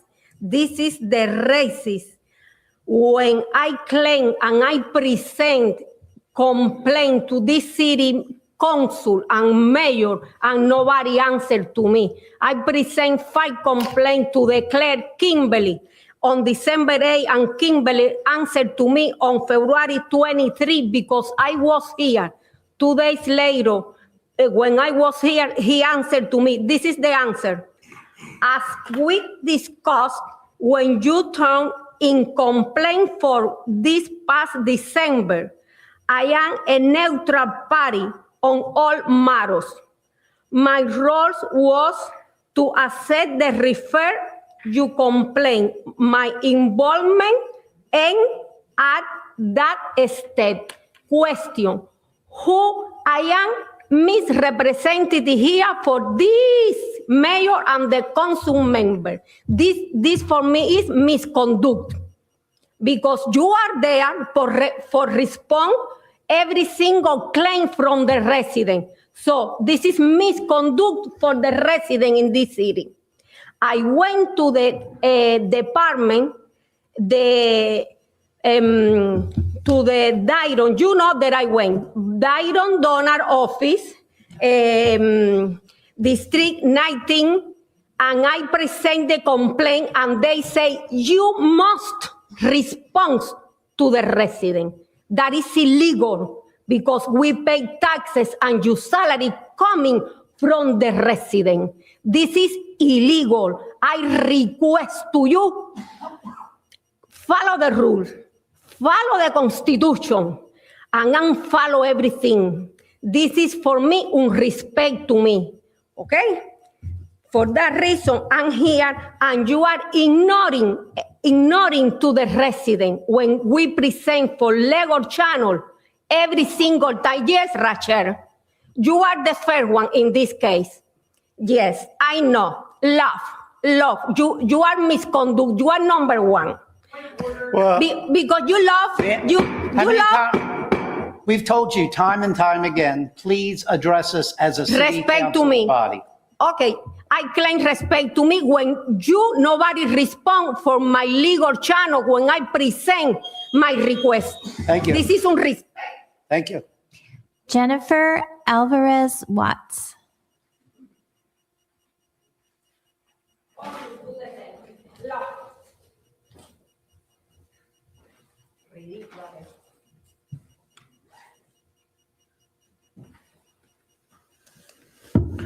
Okay, Jennifer Alvarez Wada, Northwest Cape, with a huge water issue.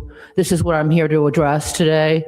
I'm just appalled about what's going on with your spending, and you guys, none of you really care about what's happening with the water issue in Northeast and Northwest. This has waited way too long.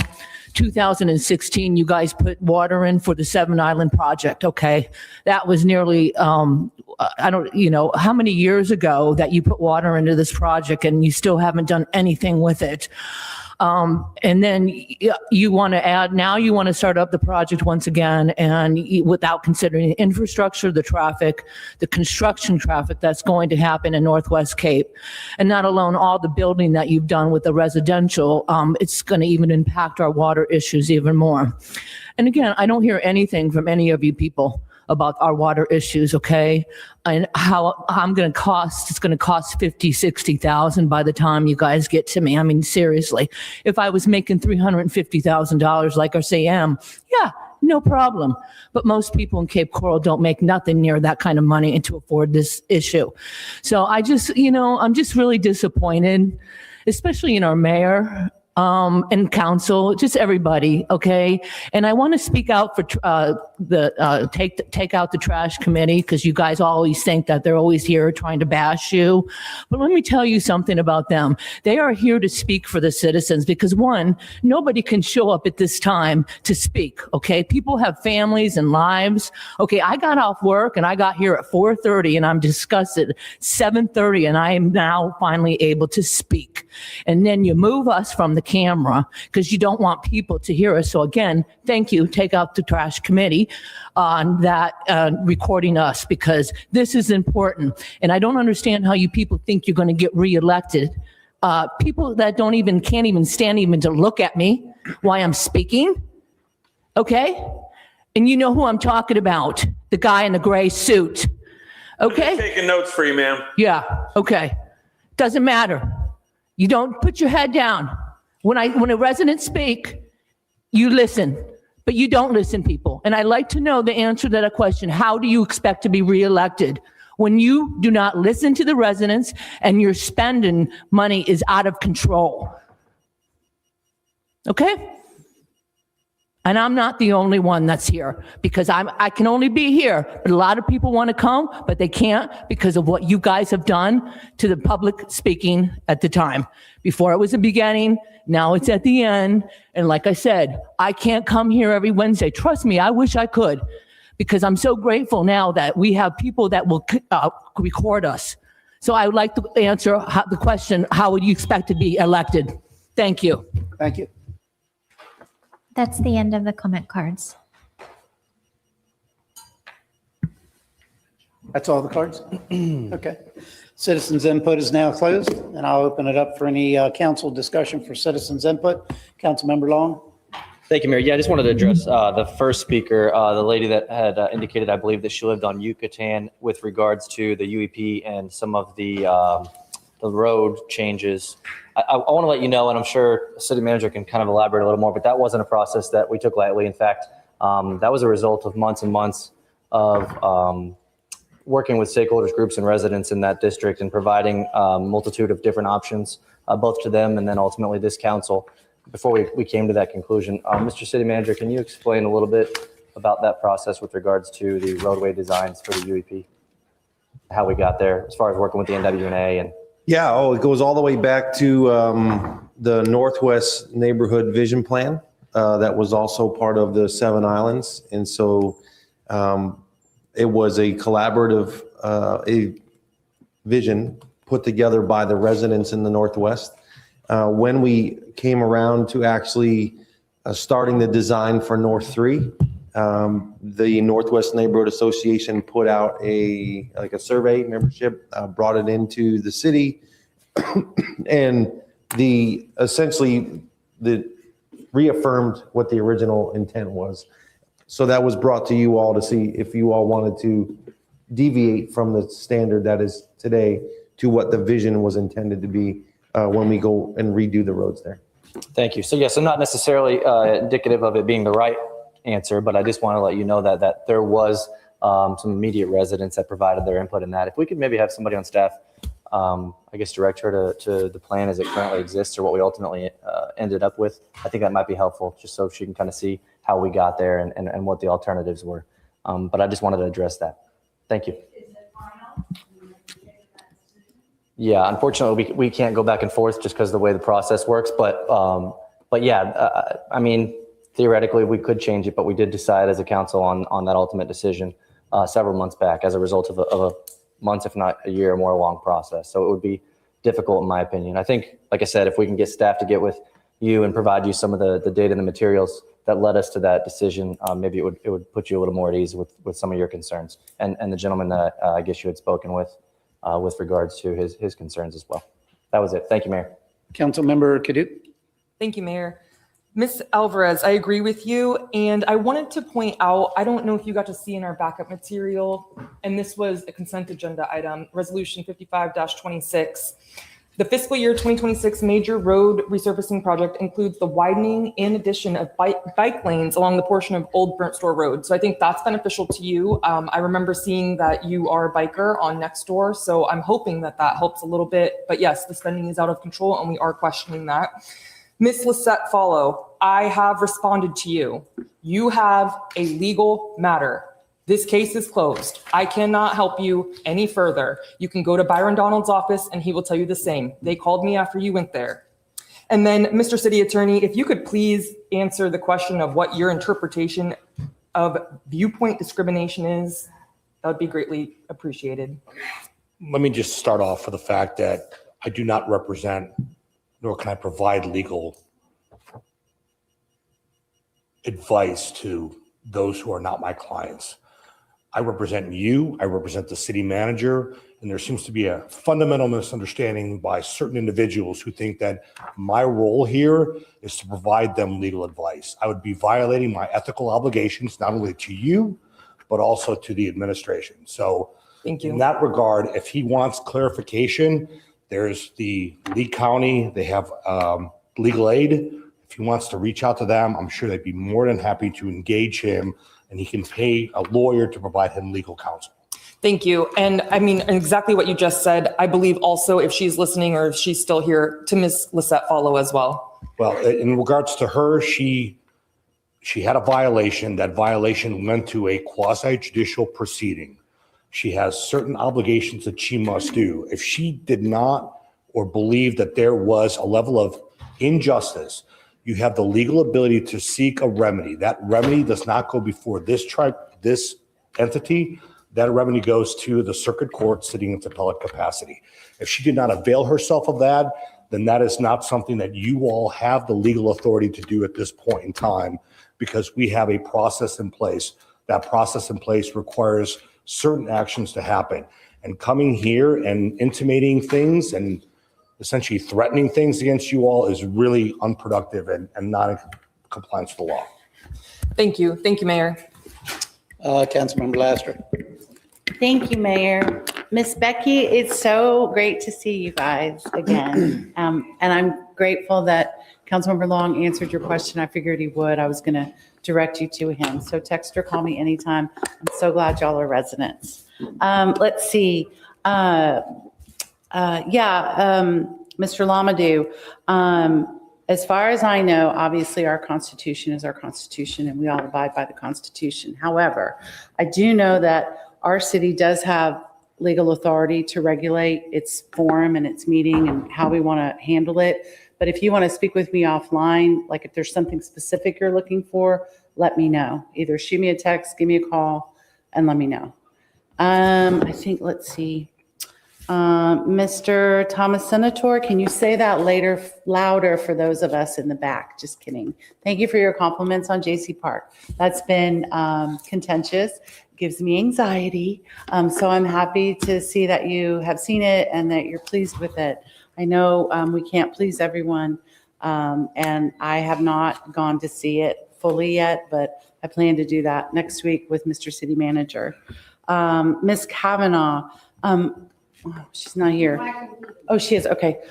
Ms. Kavanaugh, you mentioned the businesses that were mentioned in the Breeze article, but we don't have any plans as a city that I'm aware of to purchase any of those facilities. So, I'm just letting you know that to your comments.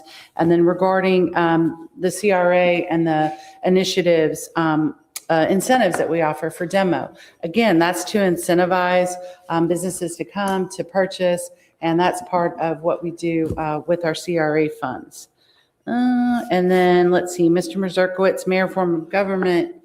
Again, I was on the side. I have no problem allowing the residents to decide. I give them credit to do their homework and research that, but it's a moot point at this point. Skyland, I don't see you anymore. Yes. Oh, okay. As we spoke about, it's definitely a balance. We cry all the time about ad valorem taxes. We're a pre-platted community, 90% ad valorem, 10% commercial. So we have to have some commercial growth so that we can increase that balance. But you're right, it has to be smart. We all say it's got to be smart growth, and it has to fit. So just know that I'll be advocating for as much smart growth as possible because I don't want to pay all those taxes with the 2 homes I own. And I think that's it. Thank you, Mayor.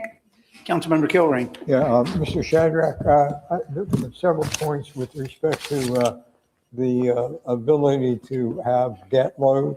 That was discussed in several budget meetings. It was discussed in several council meetings. I'm very sensitive to that.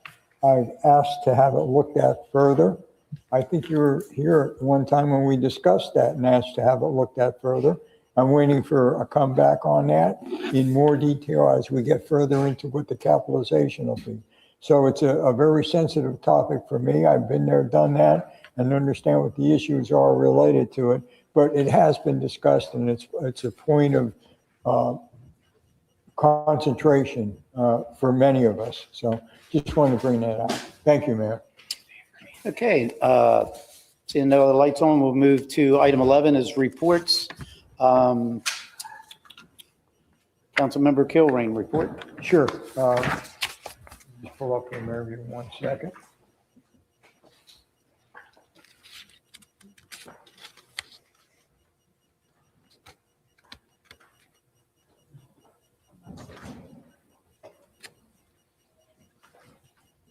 On February 19th, I attended the Fire Department Awards, an amazing night of very committed displays of what these guys are contributing to our safety and to the department. It's an amazing night. On February 21st, we went to the Caring Center Auto Show, and I think it was probably the largest auto show I've seen. Really, we had our own staff there from a police standpoint. And that thing was amazing how larger it's grown. February 23rd, I attended a webinar from Florida League of Cities. They talked about the 80-30 vote to approve ad valorem homestead not contributing, and that was passed on forward. In that discussion, they were saying that the Senate would really doesn't have any companion bill for it. And there was a lot of incentive in the Senate. Later on in the week, at a joint MPO meeting, Kevin Wayne had mentioned that basically Commissioner Wayne, he had just returned from Tallahassee, and the thought process from the Senate at that time was that we might see an increase of homestead up to 200, and then they're going to maybe stop at that. So it's still unresolved, but that's really one of the key issues that we're looking at. On February 24th, attended the Cape Coral Republican Club where Jay Collins, the Lieutenant Governor, spoke. February 26th, attend Cape Christian Leadership. Again, that's another great opportunity to get some additional insight into some of the leadership things that are happening locally and nationally. On the 27th, again, the MPO joint meeting with Charlotte we put emphasis on our requirements and desire to have Burnt Store really our prime priority. And I think that Charlotte's doing things on their side that is their key priority too. And both talked about both Kevin Ruane and Mayor making a lot of progress in moving that project forward. So complimented their leadership on that. On February 28th, attended the Burring Owl Festival with Mayor and other council here. March 2nd, attended the police fraud presentation at Kennedy Center. That's a great presentation. I recommend that we spread that around to further and more opportunities for other residents to see it. And on March 3rd, joint council with you council meeting. Thank you, Mayor. That's it. Okay, Councilmember Laster. It's a lot. I'm going to do the Cliff Notes. 219, I went to the Fire Awards. 221, I attended the Swamp Cabbage Festival breakfast. 226, along with the mayor, attended the new Aldi's opening in Northeast Cape, which was beautiful. If those of you who live out there haven't seen it, I hadn't been in that area quite a while. Sorry, Kaduk, but I haven't. But it was very nice, very pretty. 228, I was also at Burring Owl. It was a very busy day that day. There was something else I did, and then I went to the Fusion Music Walk, which wasn't very well attended. But it was, I can see where perhaps we build upon it. And then we had our Affordable Housing Committee meeting as well last week on Thursday. And Joint Youth Council meeting. We're all heading to DC next Friday. Yay, can't wait. And I think that's it. Thank you, Mayor. Councilmember Lehman. Councilmember Long. No report. Councilmember Steinke. Thank you, Mayor. On the 19th February, attended the Fire Department recognition event. That was very well attended and numbers of people being recognized, which was great. On the 27th, I attended the joint MPO meeting. It's joint with Charlotte County.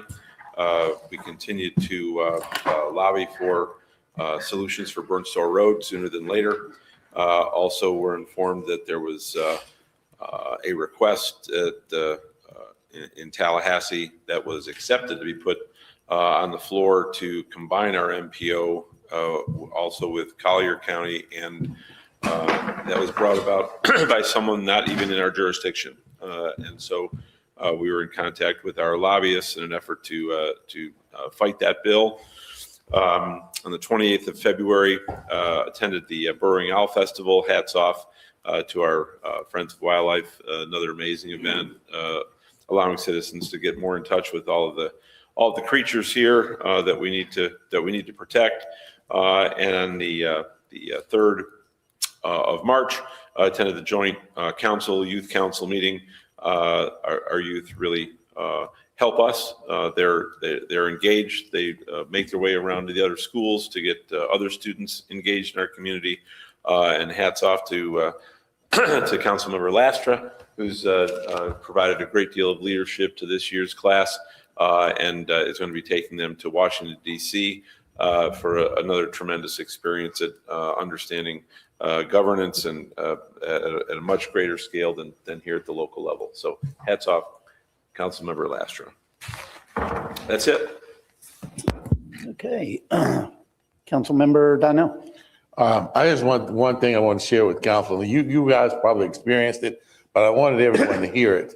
Is that prior to this whole J.C. Park place, even back before we got on, I was getting hammered a lot.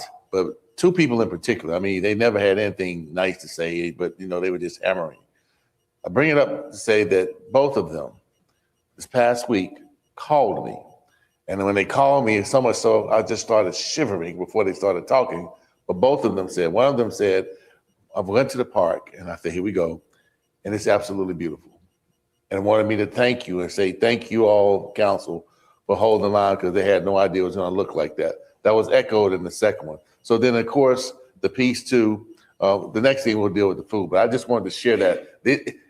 For you can get an understanding of it, it would be like Obama telling Trump he's doing a great job in Iran. All right, that's what I'm trying to get you to understand. These people calling me.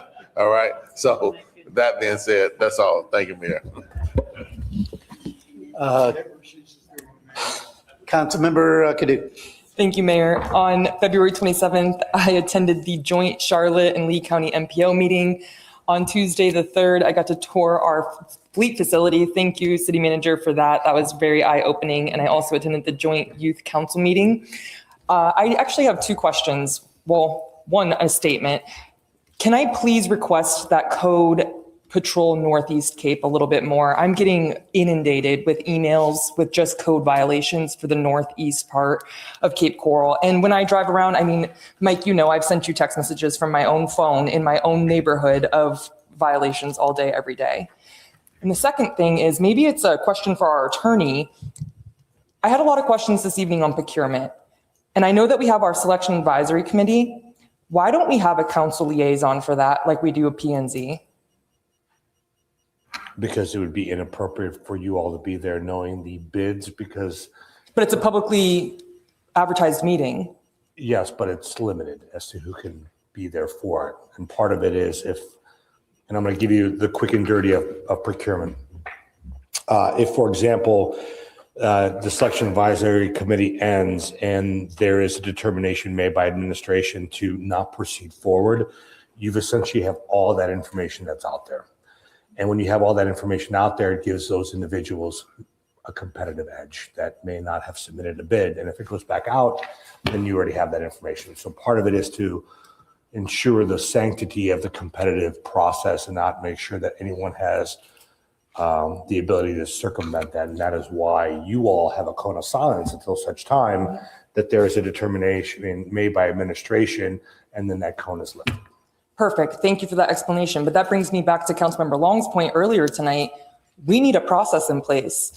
So it's interesting. Making phone calls to people is not appropriate. The code that they were traveling under was for smaller types of procurements. And because they're smaller. Anything less than 250,000. Correct. But in the grand scheme of things to our residents, that's not very small. I understand that. I understand that. And certainly if you wanted to amend that to require another process, that is certainly permissible to do so. Whether it's, for example, this one I think was 18,000 cubic yards. You could certainly do an invitation to bid out there and then have individuals put out that we are searching for 18,000 cubic yards of topsoil, right? Whatever that definition is. And then those individuals would submit bids.